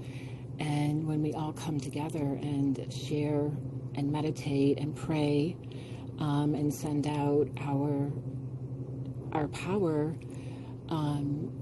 like in the Bible it says where two or more come together, and it just kind of like the Bible comes alive versus scripture just kind of like are really touched by, are really like heard differently now that we know, now that we're all awakening to the truth, and it's different for everybody. So I just wanted to share that. It just was like just a beautiful experience that I just had, that I thought was relevant to your conversation. So thank you for your patience, and I love you all. Yeah, thanks, Peggy. We love you too, and yeah, it's true. I mean, that's that can be part of prayer as well, as even if we're not physically with somebody, to just connect our energies with them. And then, as that verse states, it magnifies that power within us greatly. And there's no such thing as really space or time to separate, other than the perception of such. So that's where it becomes more tangible the more we realize that. So yeah, thanks for sharing that, and thanks for your patience, Rowan. Would you like to go next? Yes, I would. Yeah, no problem, you guys. This I kind of hopped in a little bit late there, and it was kind of along the I think who was saying it. I just happened to land on the sentence of everything just always works out, which was a nice thing to land on, because right now, yeah, like with these equinoxes, like I think the one that just passed, and other events that God likes to express himself in, shows us, oh, 1 second. Yeah, very, very, yes. So, yeah, I just got to get myself into a more quiet spot. Sorry, it's the timing. I was waiting the whole time, and it was in a very quiet spot, and now, of course, I thought I had time to do something else, and now it's loud, so have to get out of here. Okay. All right. Much better. Okay. So, yeah, I am personally dealing with something that I never imagined myself to be dealing with, especially over something that's so crazy. Like, we know that people are full of parasites, I mean, ourselves as well, who are even trying to get rid of them. I mean, we still make them on, they can alter our moods and make us do really crazy things. However, uh,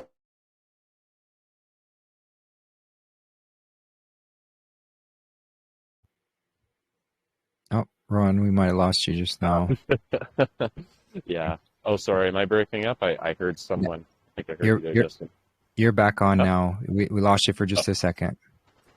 interesting. Okay, this is better. Yeah. So, just with these equinoxes and all these things happening with parasites, how they make people behave a certain way, and they cause dementia, they cause forgetfulness, all these things. And so I've been seeing so many examples of it, and all around me, particularly with this guy, this friend that I tried to get off the street, which I did successfully and helped him move into a place like this is while I was actually in Mexico. So I helped him from 6,000 miles away to help him just get on to his feet and, you know, kind of took care of him in many ways. Like he was my best friend. And he basically just betrayed me and he was like screaming at the top of his lungs for like almost 3 days straight, basically after he didn't like something that I said that was just to help him. And yeah, he just had a complete psychotic break for like 3 days.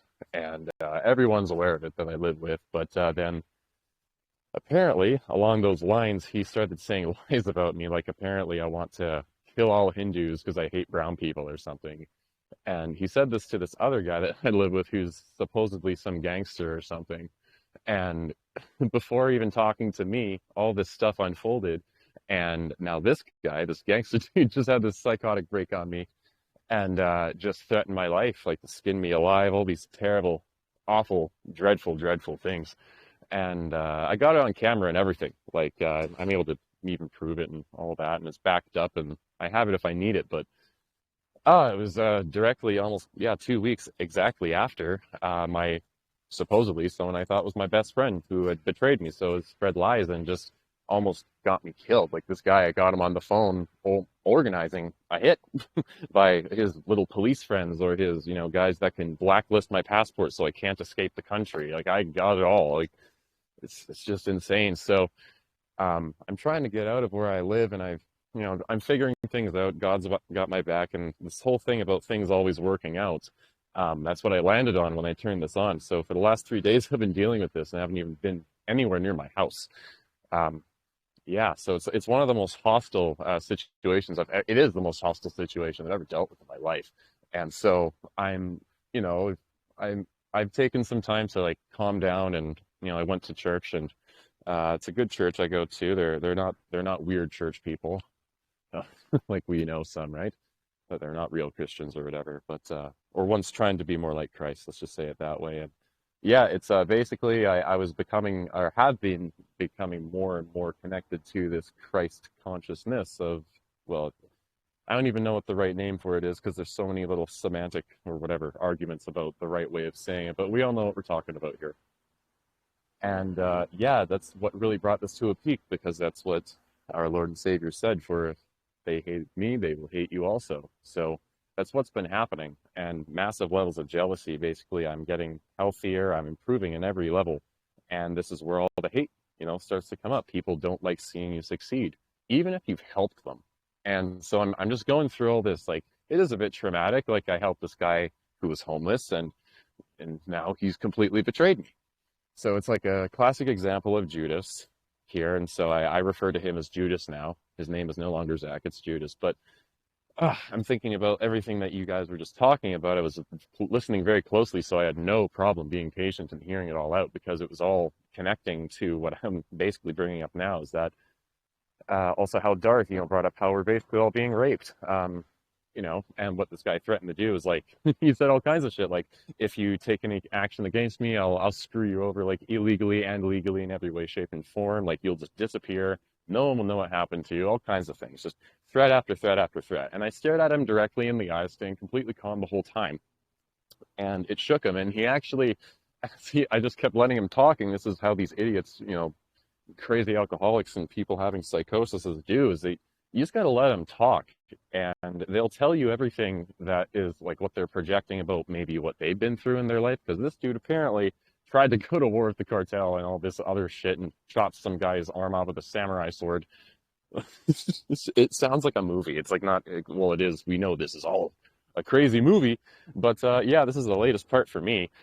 And part of what I'm doing right here is that I'm getting, just for my safety, like this out to people who I know I've communicated with, and we might not have met in real life. But yeah, I'm just grateful to have you guys and my church and my friends and family who I've been able to share this with. And this is just part of my process to help myself. And I'm not trying to be like, asking for help. I'm the type that hates asking for help from anybody, even from God sometimes. And I'm still working on that. But yeah, so basically, I'm about to make this police report or whatever. But what I was talking about was, about taxes and all this stuff. Is it's up to each individual situation, like to make the right decision. And you, Justin, you were talking, I think, at the time about Jesus talking about paying Caesar and paying God, and how one basically enables the other. So wouldn't you just it's like, I'm not trying to get profane here with God's word, but it's basically fuck you money. It's telling the evil ones to fuck off, like now you can't do anything, and now you're free to do the good works. And that's commendable. That's, to me, like, I don't see that as paying taxes. I do see all of that as paying God now. So depending on whoever's listening, if you have your business and stuff, I hope that helps you, hearing that, because what Justin said and everyone else talking, listening to that, that's what that showed me. I'm like, yeah, this actually makes me feel a whole lot better about it. But with that being said, yeah, just with the threats that were very specifically directed towards me. Sorry, I'm actually struggling talking because this is a very serious situation. I was accused basically of seriously hating an entire group of people and wanting them all dead. And he was already on the phone with this guy organizing, like I got him on camera doing this, organizing, like, or asking him if he would help him with it. And yeah, whoever wants to see it, I'll send it to you. I mean, it'll help me a lot if you watched it, actually. It's like Witness, right? But it's up to you. Anyways, the point is I know God's protecting me. Like, I'm here right now talking to you guys, and if he was serious, I think something would have happened already. However, like, I haven't been near my house for 3 days.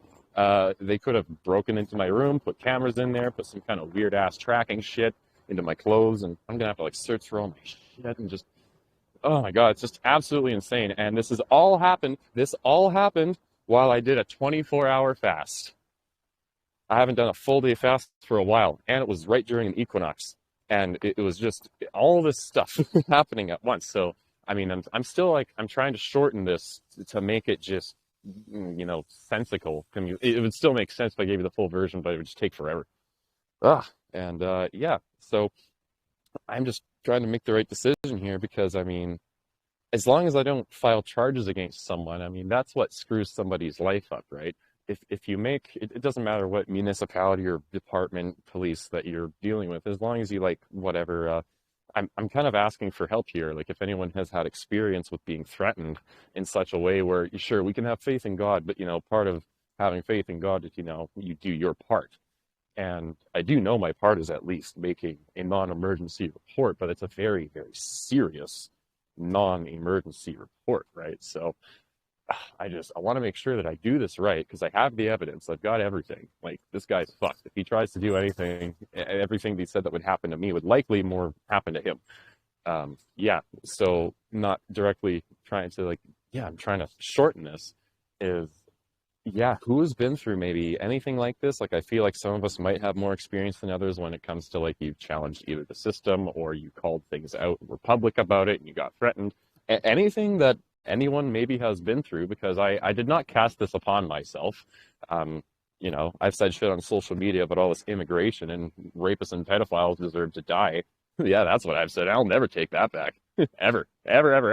But I've never said that about Hindus or any specific group. And it's just like, who here has maybe been through something like that? And this is a very specific situation. Like, I'm not expecting anyone to really have something relatable, but this all just happened. And yeah, it would actually comfort me a lot, and maybe even help out someone else down the road when they basically are confronted by people who just hate God and they threaten their life with basically everything that they were kind of did to Jesus. I don't think they really skinned him, but it was still pretty bad. So I'll just open up the mic on that last note, and we can continue this and go along with that. Yeah. Thanks, you guys. Wow, that is quite a lot to go through. So, yeah, definitely feeling you as far as all of that. But, with everything, it all happens for a reason. So you're being put through this to, I don't know exactly for what reason as far as like physically, but it certainly is going to help you strengthen and uh, just having experience of confronting something like this. Now, I can't say that I have specific experience dealing with pressing charges on someone who has threatened my life. I have had people threaten my life, but not in that severe or as direct of a way. So yeah, yeah, I would certainly welcome anyone else who does have experience there. Maybe, Ron, if you could just say, like, just for anyone listening to the recording, where you are physically. I mean, you don't have to be super specific, but just where you are physically, and a way that people can contact you if they're listening to the recording. Yeah, thank you. This is super helpful, you guys, because this guy thinks I'm an absolute loser with no friends, and well, if he does anything, karma will be a bitch. Let's just say that. So anyways, yeah, my name is Rowan McLeod, and right now I'm in Vancouver. I'm standing close to Robson Street, and I think this is, where is this? This is a weird bike path that likes to hide the bike signs or the street signs. All right, just Vancouver Vancouver. is helpful. Yeah, just so So somebody. Vancouver, Greater Vancouver downtown. And yeah, so I live in Surrey right now, but I'm moving to Kitsilano within the next few days because God has helped me find a place. I just have to lock it down.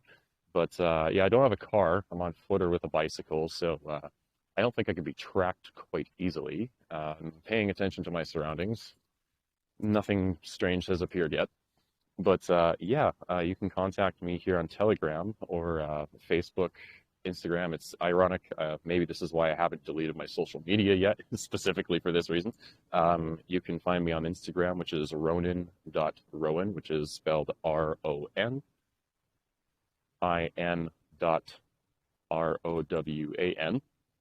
That's for Instagram. And then, yeah, first, last name, Rowan McLeod on Facebook.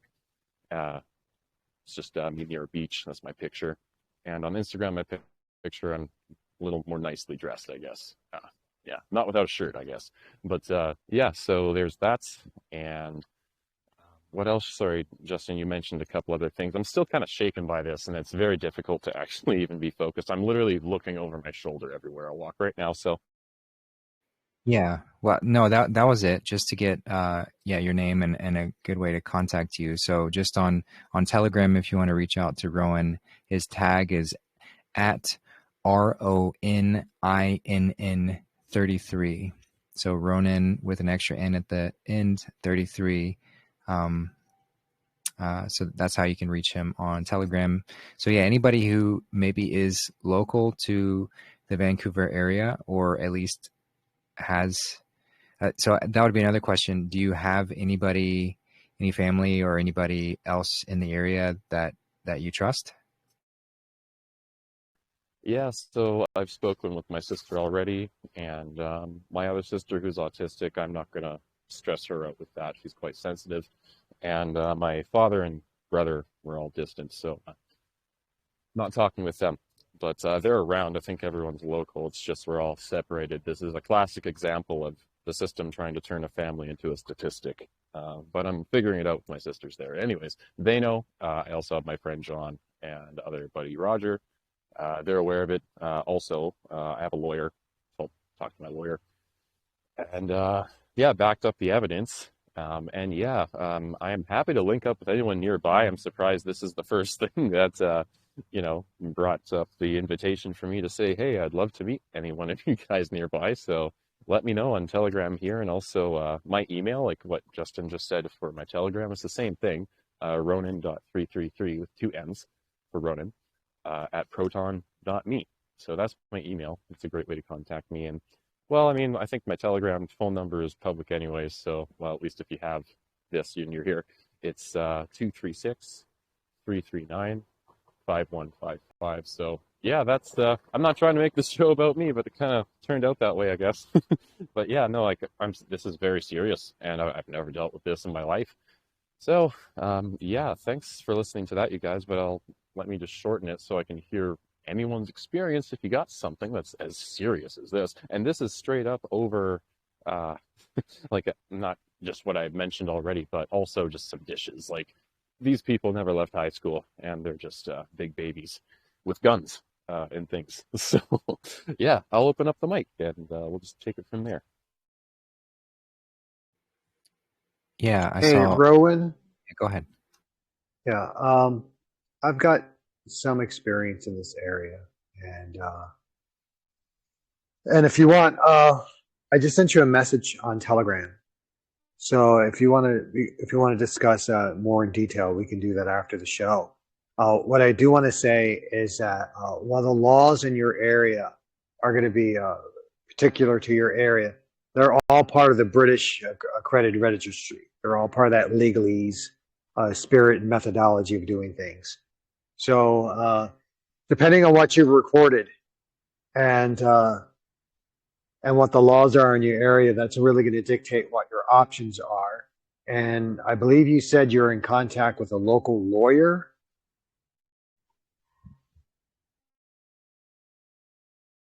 I'm asking you because it sounded like to me like you said you were in contact with a local attorney or lawyer. Is that correct?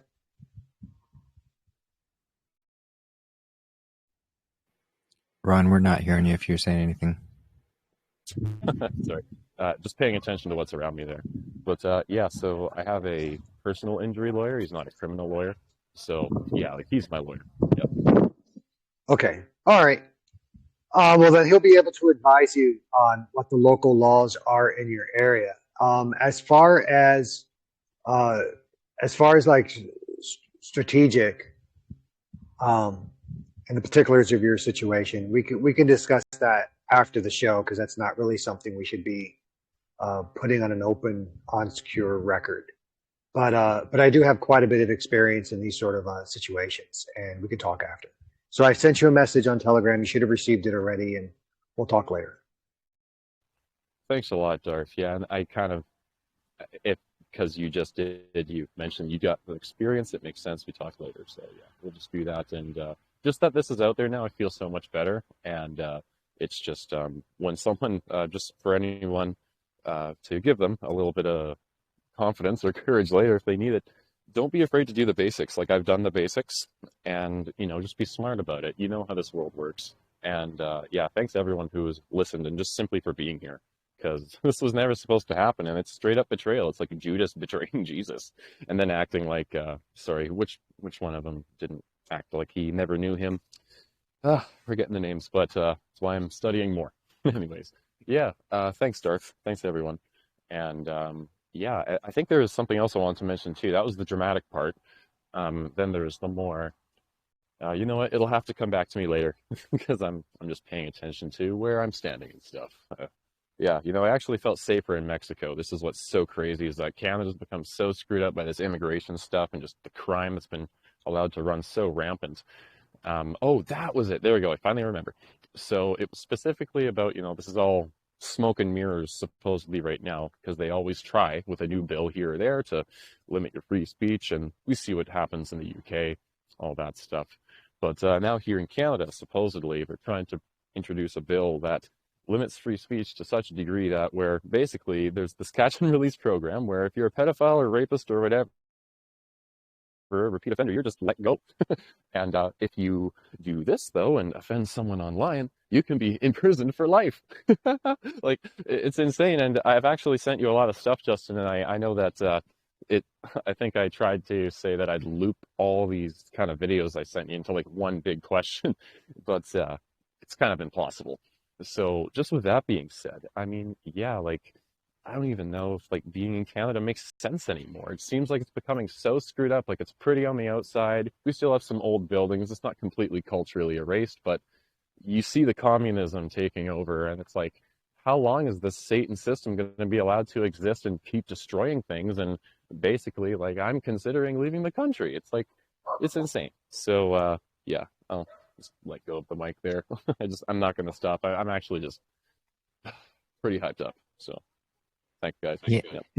Yeah, of course. And, Jill gave some great advice, and it might sound cliche or cheesy, but these are opportunities for you to bring yourself back to center. So anything that's getting us wired up or nervous and I'm not saying that you don't have ample reason to be that way.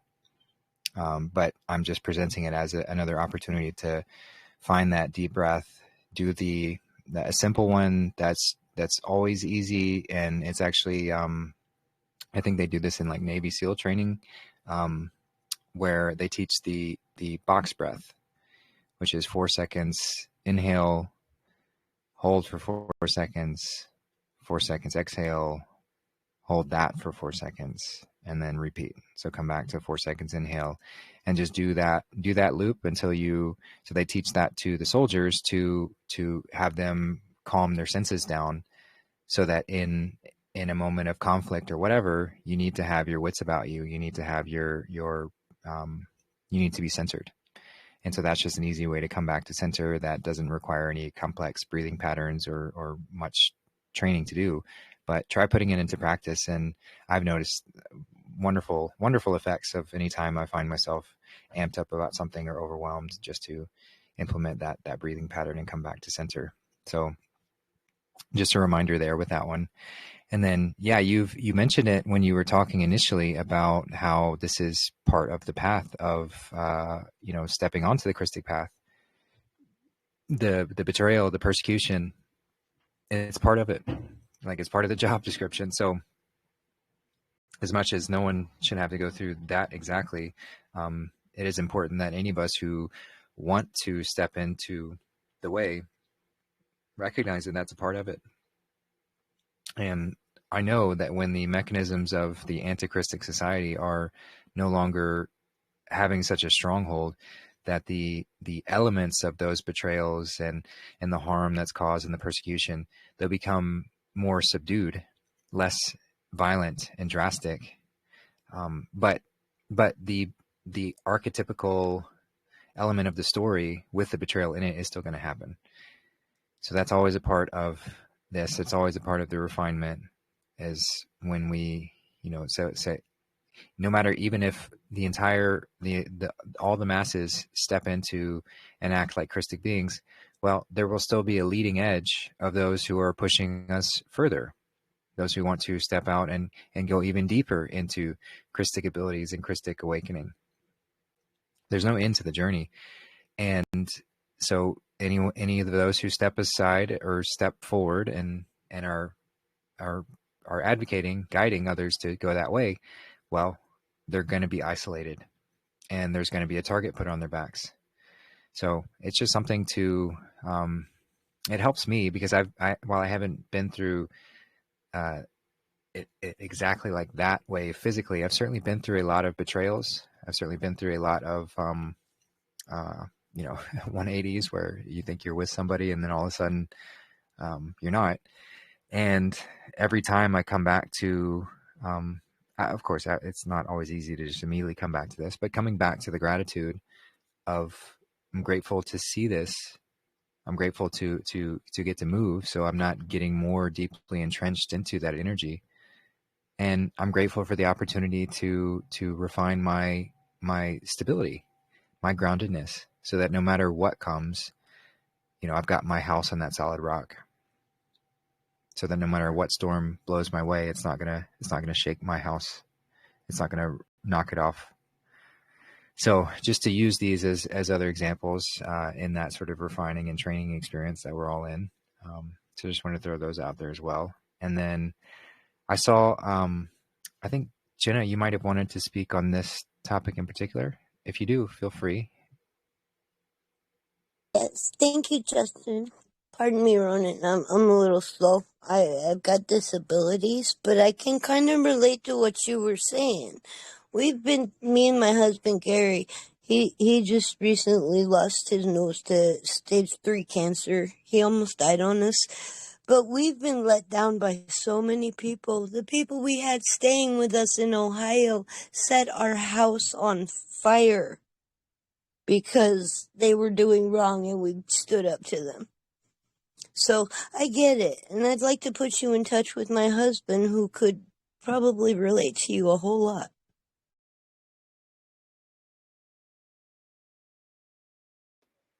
Yeah, thanks, Yeah, Jenna. that would be wonderful. Yeah, thank you very much. And nice to meet you, by the way. Again, it's weird how we meet people sometimes, but thank you again. Yeah. I did reach out if you look in your DM. So it'll be nice to continue talking to you otherwise.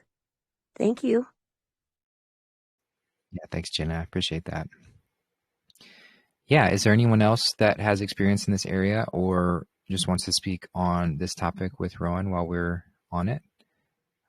If you do, feel free to jump in.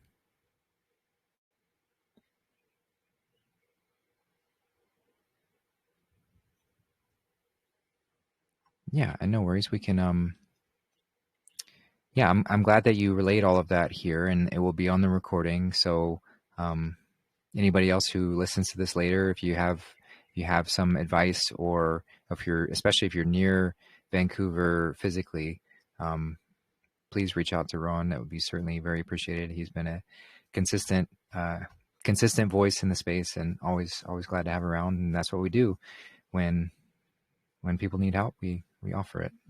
We see how we can do that. So just appreciate any consideration there. And yeah, keep us posted, Rowan, of how that goes, and if there's anything else we can do. And we talked about prayer in this talk, and so let's find that abundant space to channel that strength and confidence and resolve, and let's point that towards Rowan and what he's going through, and bring that energy, that strength. And if you want to call upon Archangel Michael as the warrior, feel free. If you want to call upon any sort of strong figure within your life, whether you've known or just an image or a being that you enjoy, call on that. And let's send that strength to him as he goes through this challenging time and deals with these challenging decisions, and just that he might find the consistent knowing that God's excuse me, that God is with him no matter what, and that he will be protected. Yeah, and so it is. So thank you all for listening to that, and for pointing that energy in that way. And thank you, Ron, for being vulnerable with us and sharing. Really appreciate that. And the trust of doing that here is certainly noticed and appreciated. So we cherish that trust, and thank you. And thank you, my friend. Yeah, I consider all of you paladins, and you deserve the best of the best. Anyone who you guys might keep to yourselves, of course, and you have every right to do so, but whatever you're going through, you're just going to win. And whether that's today or tomorrow, it doesn't matter, is that it's already won. And even though I feel this way, like these creeping, it's like spiders under your skin that aren't the ones that just get the mosquitoes. They're trying to get you. And I can feel them crawling on me. That is the sensation. And it's actually very high up in my chest, like things trying to get into my heart and trick me into like being scared into doing things stupid, because he did everything he could. Like, he tried to use every bit of his shitty alcoholic drug addict vocabulary that he could spit out to sound like he had any power over me. And I stared him just straight in the eye, and basically he did almost admit in so many words that he's afraid of me, and he thinks I'm bullying them, which is insane. I mean, I guess that's how demons feel when Jesus is around. But I'm not saying, I'm not trying to say I'm Jesus. I'm just saying that he lives within us, and I'm grateful for him and all of you. So thank you, and let the show, it must go on. Yes. Thanks, Justin. Yeah, absolutely. Thank you, brother. And yeah, so I saw Rachel Perry had raised her hand. Did you want to go ahead?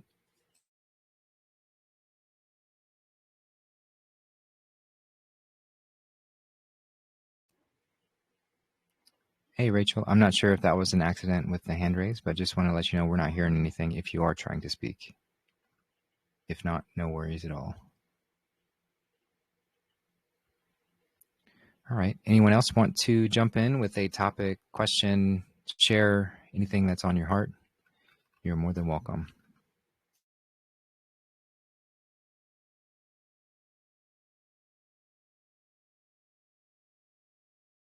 Justin, Yeah. Hey, Jenna. can I share again? Yeah, please go ahead. Gary just returned from his doctor's appointment. They are getting him set up for his prosthetic still. It hasn't gone through quite yet, but they're getting there. But the doctor did notice something, and he said something, and Gary's not quite sure he meant what he meant, but I know what he meant. Gary's starting to grow cartilage back by himself. Wow, how awesome. His cartilage is regenerating on its own now. I think you helped. I really do. I believe it. The team, Justin, I love you. I love you too. Well, it's nothing that I did, but it's what he's allowing, right? Because we are unlimited. We can heal anything.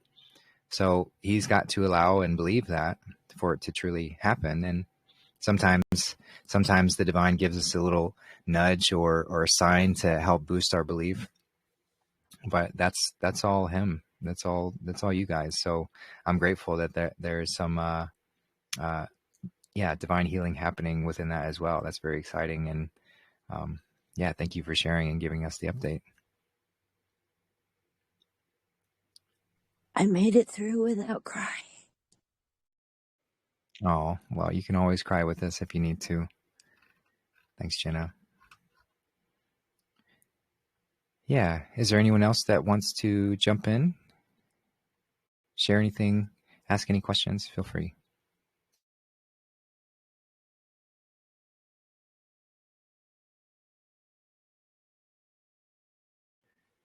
All right. Well, we'll do a offline question.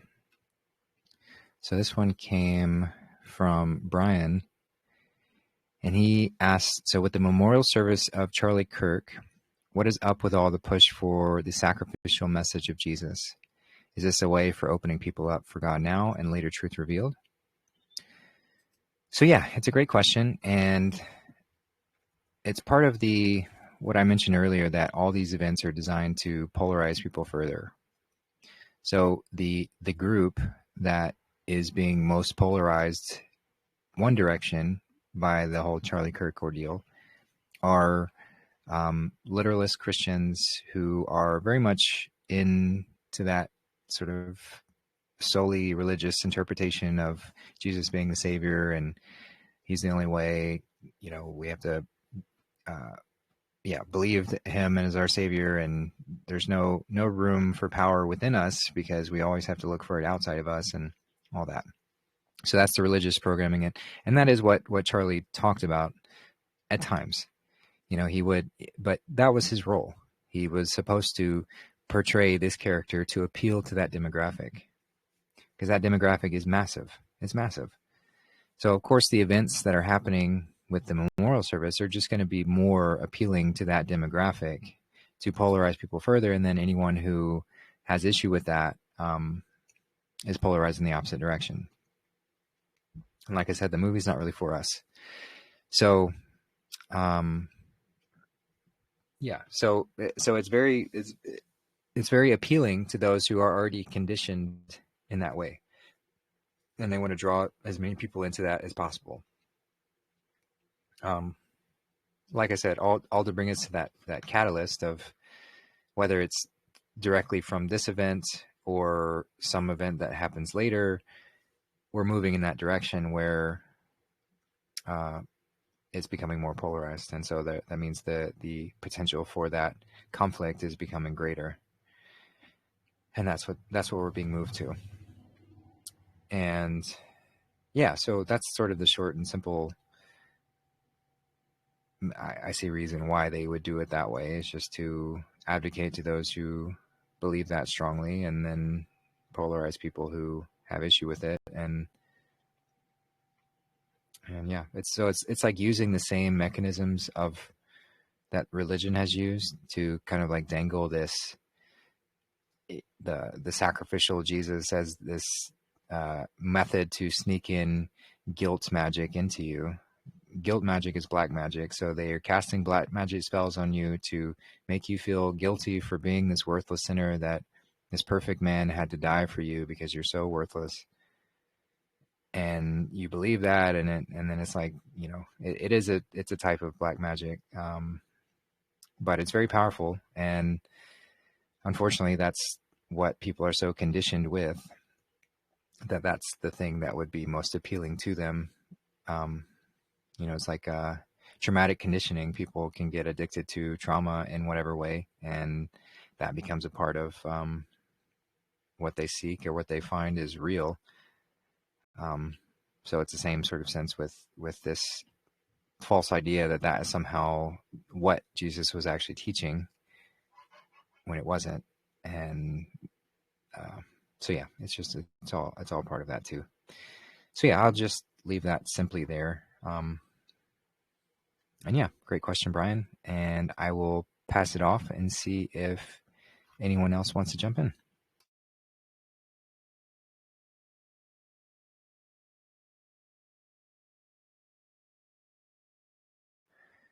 All right, next one.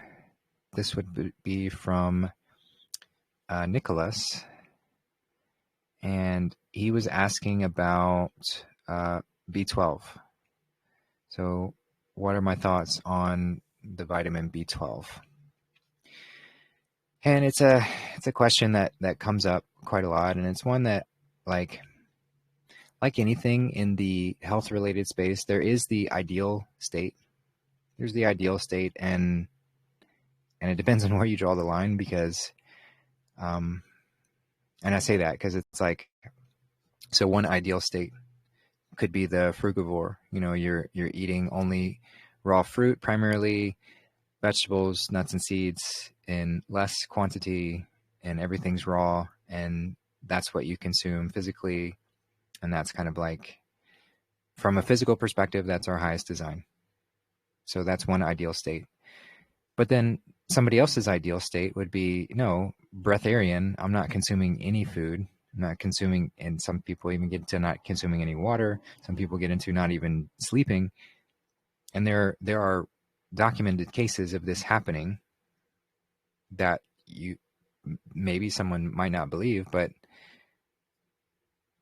I believe them. I believe that those are legitimate, and I've done enough research into those spaces to not have doubts about what these people are saying. Now, there are charlatans who come on and make claims that aren't necessarily true, but I do feel like there are genuinely people who have reached that level of the physical state of being, where it's like literally any physical substance that enters my body is just taxing and removing me from the perfect stasis, this balance that is found and able to maintain just through the breath and contact with the air and all these things. The body can reach that state. So my point is, that's another ideal state.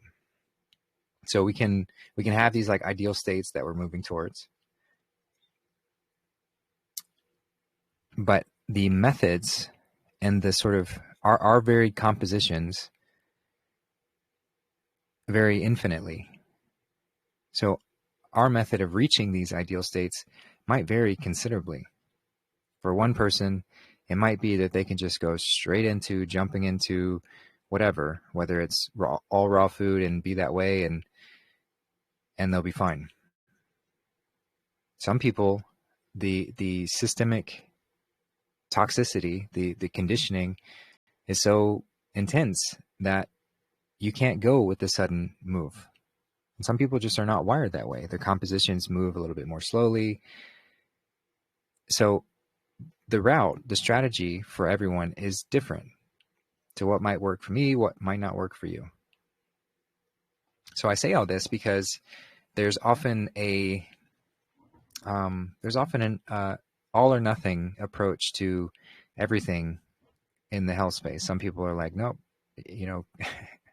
like with this, for example, for vitamin B12, some people will say, nope, it's absolutely never needed whatsoever. It's always poison, or just a lie pushed onto us, all of that. Which to them, that might be the case. Maybe they're in that state where it's not something that's even needed to be considered. I feel like that certainly happens. And there are also documented cases of B12 deficiency and what that can lead to, the problems that develop. Now, the fortunate thing is these problems take a long time to become extremely harmful. Like the warning signs can be there for quite a while. So it's not something that we just immediately jump into, and if you don't take a B12 supplement, you get to this state. So I say all this just to sort of frame my perspective around it. For some people, don't even need to consider B12 at all. It doesn't even need to be on your radar. Can easily shift between these varied stages of diet. And I think if everyone is cautious and takes it at the route that their body needs to go, that's probably the case for everyone. But others who might jump too fast away from fortified processed foods that artificially had these things added to them can run into issues of deficiency, because while eating, so all of these fortified foods, they introduce these fortifications in these foods because we were shifting away from our natural diet and falling into deficiency. So how do they keep feeding us garbage without us decaying further? They got to keep their slaves alive. So that's why they started introducing fortified foods. And, of course there's and so that's what, when people get accustomed to that, and especially if it's like over generations, then it's like wired into our DNA, our structure, this sort of addiction to these kind of fortifications or these vitamins or whatever in this sort of artificial way. Our body, while previously had the entire ability to produce everything that it needed and still has that ability, all those systems became dormant and unused. And so booting them back up is not always just a flip of the switch. That's not always just, oh, because I want to go this way, then it automatically is. So the journey through that varies considerably. So like I said, for some, might not ever need to even consider B12 or any sort of vitamin or mineral deficiency. Maybe their body was wired that way. Maybe, karmically, they incarnated into a reality where that wasn't part of their learning cycle. And then someone else, maybe that was chosen as the route of like, how can I live through and embody these varied modalities, and moving through in the transitionary stages and taking it slow and making mistakes and rebalancing, recalibrating, and all of that's purposeful as well. So just generally, I can't say where anybody should sit with B12. Personally, I take a B12 supplement like once a week at the most, and it's just a little dropper, and I don't really notice anything when I do it or when I don't do it. Sometimes it's weeks or months even, if I have between the last time I've taken it. Sometimes I take it more often. And I'm kind of on the fence of whether that's even necessary or not. I think getting blood tests, you can get a better idea of your levels within those kind of spaces. But I have heard that testing for B12 specifically is not even really a great way to determine your body's access to B12, because that's just B12 in the blood. So the actually better test for that is the testing for homocysteine and methylmalonic acid. That's homocysteine and methylmalonic acid. And those actually need to be lower to indicate higher levels of B12. So testing for that, if you do a blood test, might be a more accurate test within that. But I also feel that the sort of worry about it can create psychosomatic symptoms and issues that pop up. And sometimes the issues and symptoms are real from a deficiency, and some people are too stubborn or unwilling to consider alternatives to helping. that it ends up getting them into more issues. So it's a very broad topic to go into. And now what is very false is the idea that animal products are required in order to get B12. That's just straight up false. B12 deficiencies can happen from anybody on any diet. It's not isolated to just plant-based diets, even though that's where the sort of demographic, that's where the advertisement has sort of honed in on, is labeling that as such. So yeah, just to clarify that. So yeah, again, it's an individual personal decision as far as what you feel you need, or how you want to experiment with it. And you know, I've spoken with like people like Josh X, who he has noted he's worked with people who did have a severe deficiency, and it did cause quite a lot of issues. But this was also something that developed over years before anything was done about it. So I'm not saying that to make anybody afraid or drive fear, but just to put it out as a possibility. But there are also lots of other things, lots of other factors. And so, yeah, I think that's about it as far as what I can share there. I don't feel like there was a whole lot of clarity given, because I'm not super clear either. Like I said, that's how I'm dealing with it myself. It's just kind of like, whatever, I'll throw a dropper under my tongue every week or two. And I got my blood test done. I didn't check for those two factors, but my B12 levels were fine, and I feel fine.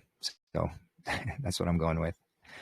So anyway, that's all I know to share on that. But there's been a lot more talk on B12 on it within the like raw food community of people. Like even Casey had a vegetable police was talking about it, and I know a few others have been bringing it up, or just drawing on the scams associated with the sort of ad campaigns targeting vegans as if they need this and they're going to die without it. But possibly that's just a push for taking these supplements. But then there are still some cases of B12 deficiencies and what happens, and it's not a fun space to get to if you do get that far.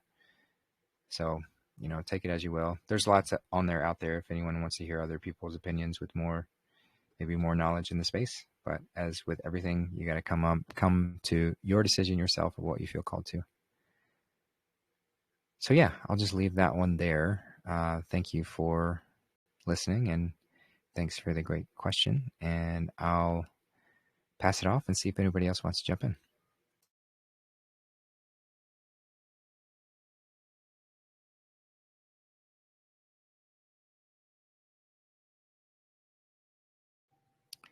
All right. Well, here we go with another offline question here.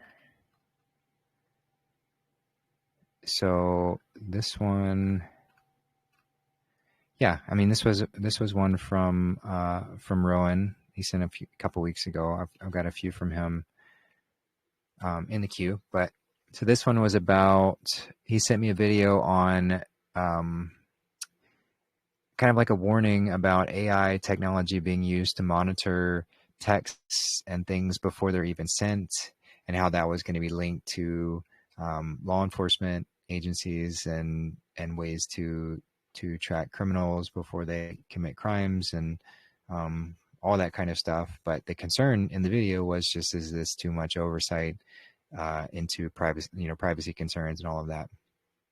And so he was asking, is this related to what I've mentioned before about how society that we're moving to is going to be framed in like a benevolent 1984 scenario where evil has no room to operate, no room whatsoever.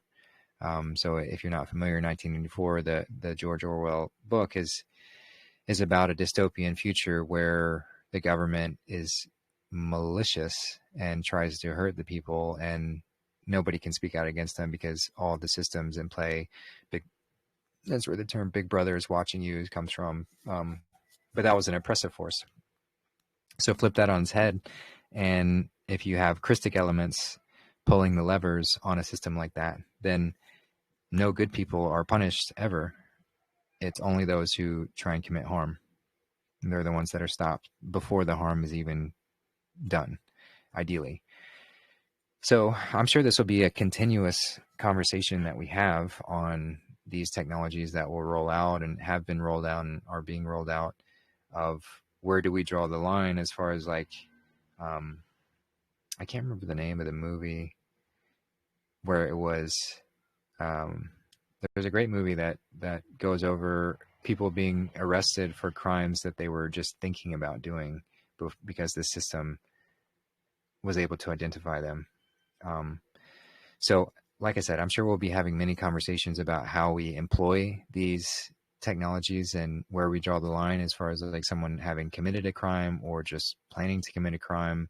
But it all comes in tandem with a complete transformation of our, what we consider prison systems, and moving away from punitive punishments, but all geared for rehabilitation or execution. You know, like that's really the only two. We're not doing prisons for punishing. It's time spent to rehabilitate yourself, however long is needed, if whatever act was committed is not heinous enough. And then a certain line will be drawn where as soon as it crosses that threshold, then it's like, okay, well, execution is the mercy. You know, there's no room for rehabilitation in this form, in this way. So yeah, that's so just the question around this type of preventing this type of thing from having malicious overreach or getting controlled by the wrong people. And my answer to that is that's why this plan has been so systematic. That's why it has been so thorough to ensure that evil doesn't have a foothold any longer, so that only the people who control this space. Oh yeah, Darth just sent me the film Minority Report. That's the movie I'm talking about. But so because this plan has been so meticulous, evil is not going to have any foothold to gain control of these systems. And any system that's put in place is going to have its failsafe. It's going to have, we'll have AI monitoring AI, and then people monitoring the AI systems that are monitoring the AI. So there's no room for rogue systems or agents or things to get out of hand and cause wide-scale harm, because there's just going to be so much transparency and openness and a watchful eye. You know, the eye of Sauron, but turned into a good sense, to where that is just drawn upon anything that could be done. And so then there's just no room for that. There's no room for, like we've talked about before, and I love how Darth has put it, where it's like, in this reality, we're living in hell because good people are punished for being good and telling the truth.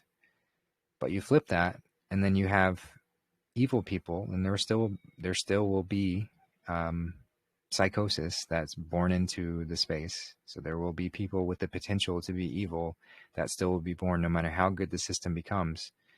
But they will live in a hell because there will be children out playing at midnight that they can't even touch.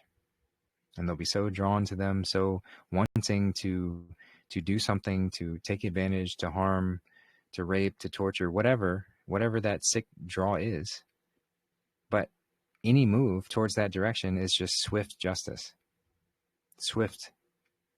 No hesitation as far as what needs to happen. So that will become less and less of a problem to even consider, because the system will be so designed in that way. So I see, like the video that he sent me as like a, it's likely truth or fear porn kind of, like, oh my God, they're coming to get us kind of thing, without really understanding of this battle between good and evil that's happening. And so how will people be comfortable with that kind of thing? It's going to be proven to them. The transparency is going to be shown to them, and the way that it creates is going to be very tangible and seen. So it won't matter. It'll just be, it'll be so much easier to put across. Now, in today's age, we're dealing with the trauma of having been betrayed by this society. You know, as Darth put it, we're being raped. We've been raped for this whole time. And so when another system comes around, if we still have doubts of like, am I just going to get raped again? That's of course going to be taken into consideration with how things are rolled out and why these seeds are being planted in movies and shows. And so that when the conversation does roll around, it's not as challenging to work through and to regain trust. Like, oh no, there are good people. There have been good people. And yeah, I want good people to keep bad people from doing bad things. I want that. I want absolute safety for women and children everywhere. So once that's proven and with consistency and transparency, then that'll be a much easier thing to implement and move through. But I'm sure having the awareness and the data to back up the intricacies of social change and how we move about through that, they're going to make those decisions in the best way possible to appeal and help implement without as much of that fear. But there will probably always be people resistant to it every step of the way. And I don't think anyone should be forced to engage, but it's like, at the same time, if somebody wants to be a part of the system, the Christic system that is being created, then that's kind of like the mutually agreed upon conditions of entering that system. Now, there's always a system, or there's always complete abstinence from the system. And that would be going and living out of nature and doing it your own way. And I don't think there would be issue with anybody doing that. There shouldn't be. I'll have issue if somebody has issue with somebody doing that. But if somebody was like, no, I don't want to be tracked, but I also want to go live in a space around other people that are living in a system that's being tracked, and it's like, that leaves room for shady behavior to introduce, whether it's through you or being done taking advantage of you. So I think that's all I got to say on that one. Can I add a little bit? Yeah, please. So everyone's worried about, oh no, the AI is going to get here. The AI is going to get here. The AI has been here. The AI almost never left because the high technology has been here. It's just been concealed. And that's part of the thing, the nature of fear, is that a lot of times we develop these fears, but the fears never actually materialize unless we commit ourselves to the fear. Like most of the time, the things that we're afraid of never actually happen. But as far as like the AI, so right now they're talking about AI based off of like computers, but AI can be produced with magic. And a lot of the spiritistic systems of the past had their own version of AI entities that they used to monitor the population. For example, the Stargate program that both the United States and the old Soviet Union pursued into nonlinear sight. And being able to tell what people were going to do before they did it. So a lot of this fear, that's usually what I tell people when they tell me that they're afraid of AI. I tell them, well, you're too late. It's been here for hundreds and hundreds of years. So if it was going to do something, it would have done it already. And the second thing that I'd like to say is that it's a mistake that a lot of conspiracy theorists and people that are trying to stay up on current events, and they're trying to predict what organizations are going to do. And the thing is that the organizations they're unreal. Okay, so there's no such, we worry about like, oh, what is Microsoft gonna do? Or what is CIA going to do, or this government or that government? But it's like worrying, what is Santa Claus going to do? There is no Santa Claus. You can put on a Santa Claus outfit, but that doesn't actually make you Santa Claus. And if someone robbed you or committed a crime against you, and their defense was, well, that wasn't me, that was Santa Claus, you'd be like, well, no, there's no Santa Claus. You were wearing a Santa Claus outfit, and it was you. So there's people that are always behind doing things. And there's primarily two families, the Christic family and the anti-Christic family. So a lot of these organizations, these high technology organizations, you can't predict what they're going to do next based on what they've done in the past, because they're no longer under black hat control. The white hats have captured very rapidly almost all the organizations left. Even if the organizations themselves are not even aware, or the people in the organizations are not even aware, at the top they are being controlled ultimately by white hats. And so people are afraid, oh, but government, if government gets too much power, well, you know, there never was a government. There was just governments, or what appear to be governments, fronting for very specific anti-Christic families. And now those what appear to be governments are now going to be run by a different family. And it's really only a transition period anyway, because a lot of these corporations, like if you read what the founding fathers, at least in America, wrote about corporations were never supposed to be permanent installations. A corporation was supposed to have a very specific, limited lifespan for a very specific task. This corporation shall exist to build this bridge, and when it is done, we have to put this corporation to death, because the founding fathers understood what these corporations, these summoned, demonic possessive entities, what they're capable of. It's like a fire.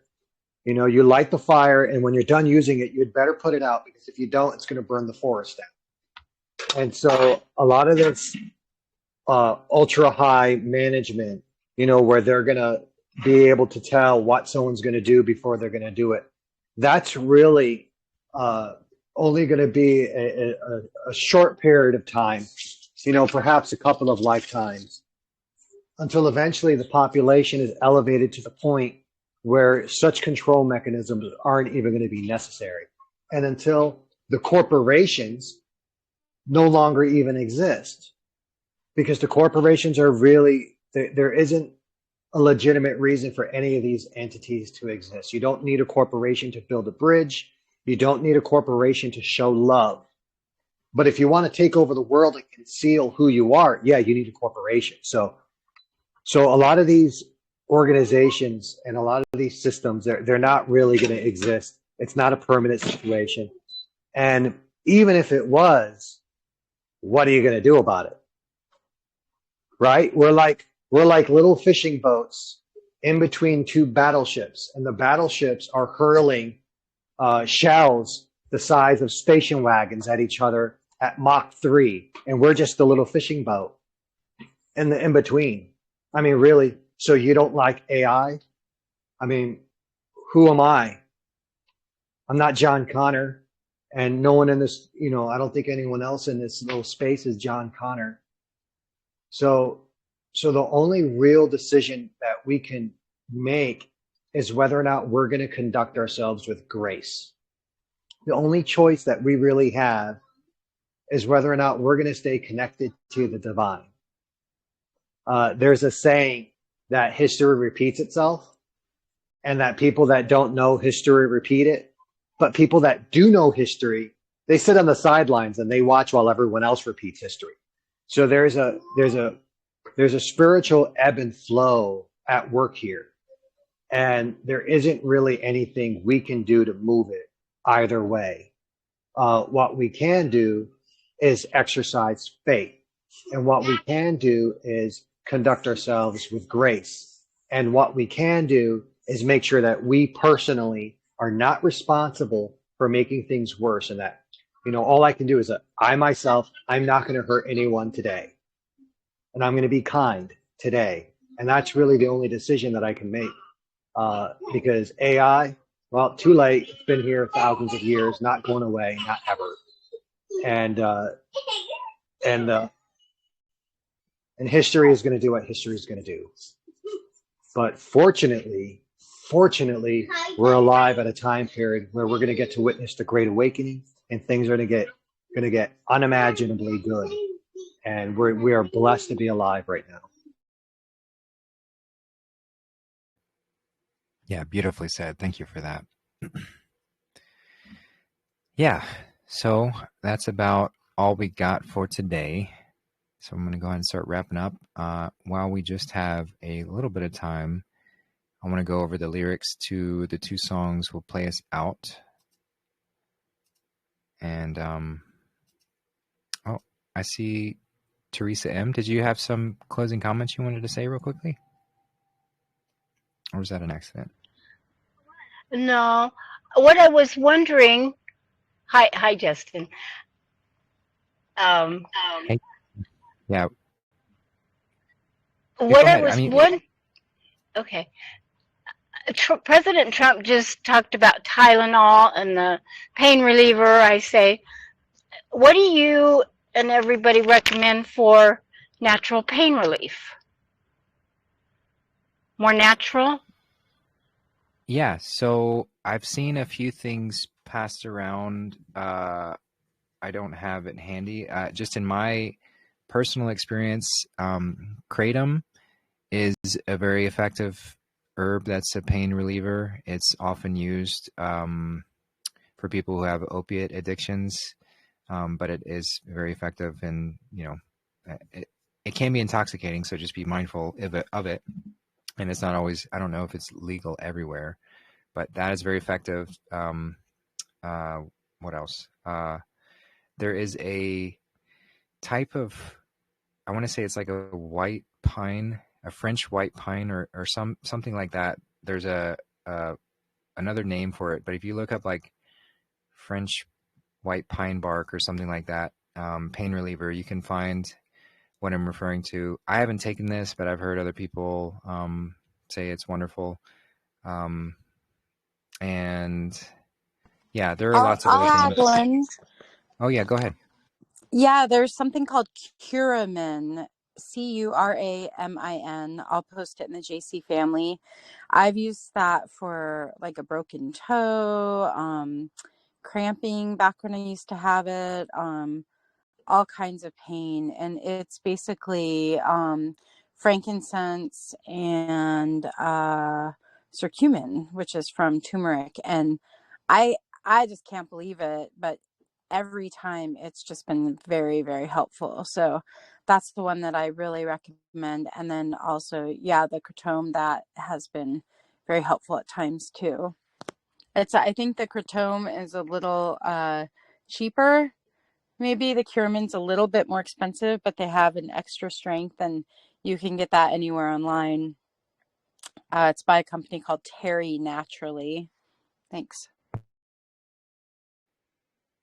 Yeah, and then a couple of people have sent me a couple things. Susan said feverfew tea is great for pain relief. So feverfew tea. And then there is dandelion. You can use something from the dandelion root to make a pain reliever as well. And then, yeah, I've seen some posts around of like Amish ibuprofen that he just sent me. So anyway, just do a quick search for that kind of stuff, especially now with that announcement. There's lots of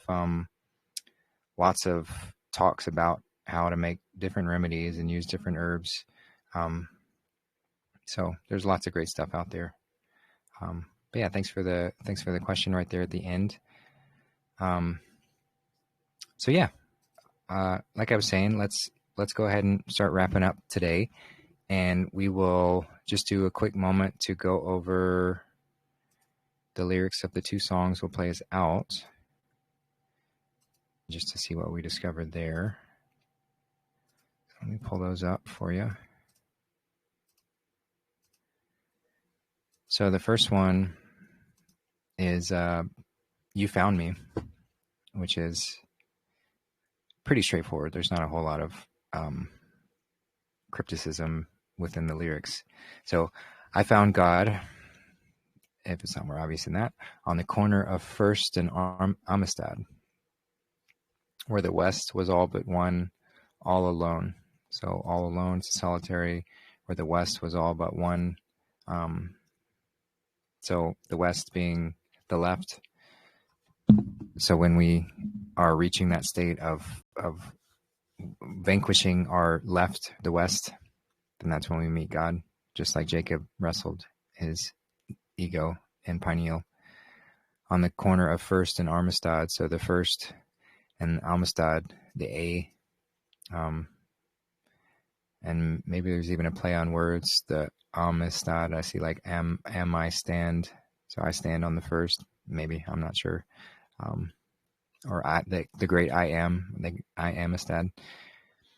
Smoking his last cigarette, I said, "Where you been?" He said, "Ask anything. Where were you when everything was falling apart? All my days were spent by a telephone that never rang, and all I needed was a call that never came to the corner of First and Amistad." So if we have the chance to speak with God, and of course God is embodied through everyone that we meet, so you're never not speaking with God, but that's what this experience, he's relaying to that, and just asking, where were you when I called? So lost and insecure, you found me, lying on the floor, surrounded. Why'd you have to wait? Where were you? Just a little late, you found me. So that those sort of moments of desperation and sadness, because we do feel like we're alone or don't have to support. And in the end, everyone ends up alone, losing her, the only one who's ever known who I am, who I'm not, and who I want to be. So the divine knowing, no way to know how long she will be next to me. No way to know how long we'll maintain that connection. So then it repeats the chorus again. And then for early morning, the city breaks, and I've been calling for years and years and years and years, and you never left me no messages. You never sent me no letters. You got some kind of nerve taking all I want. So this sort of challenging perspective that we have with God at times, and feeling like we're calling out and not being answered. But of course, that's never the case. It's just the answer sometimes isn't what we expect, or yeah. So then it repeats again. Why'd you have to wait to find me? So it kind of leaves that song in that way of, just the challenges that we might give to God in those moments of hardship or challenges in our life. But it's a beautiful song. And then the next song is Never Say Never. So some things we don't talk about, rather do without and just hold the smile, falling in and out of love, ashamed and proud of, together all the while. You can never say never while we don't know when, but time and time again, younger now than we were before. So it's like this cycle that we go through, the death and rebirth and coming back. So never say never in this, even though we find ourselves fallen however far. Don't let me go, spoken 6 times, perhaps the 6 embodied chakras, the 6 activating points within ourselves in order to receive the 7th. Don't let me go. That commitment. Picture you're the queen of everything, far as the eye can see under your command. I will be your guardian when all is crumbling. I'll steady your hand. So this could actually be sung from the Christ perspective.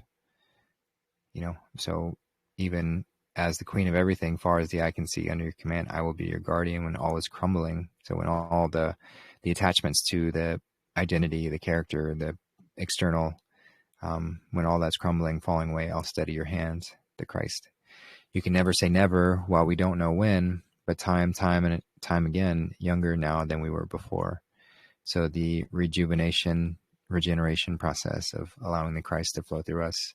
Don't let me go, as in the Christ saying, don't let me go, don't let me leave. You have to maintain the potential for Christ to exist within. We're pulling apart and coming together again and again. This is the tale as old as time. This is the perpetual love story, falling in and out of love. We're growing apart, but we pull it together again. So Don't Let Me Go repeated. Let's see, 5, 6, 7, 8, 9, 10, 11, 12 times. So 12 being the full journey of man, going through the full process, perhaps rising as the 13, allowing the 13 to live within. So yeah, another sort of just rekindling that connection with Christ and sung from Christic perspective. Don't Let Me Go. So anyway, those are those two songs that I'll play you out with. Thank you all for being here, for participating, and yeah, lots of wonderful discussions. Really appreciated all of that. So we'll keep on doing these. And yeah, I did, for those who tried the watch party last Friday, we had some technical issues. I don't really know what caused them, because I tried it again and was able to share the movie, no problem. So, yeah, I don't anticipate any reason why we won't have a watch party tomorrow night. Don't know what the movie will be just yet, but I'll let you know. And yeah, I think that's it. So thank you all. Have a wonderful day. Sending love. And until next time, enjoy the songs. Bye, everyone.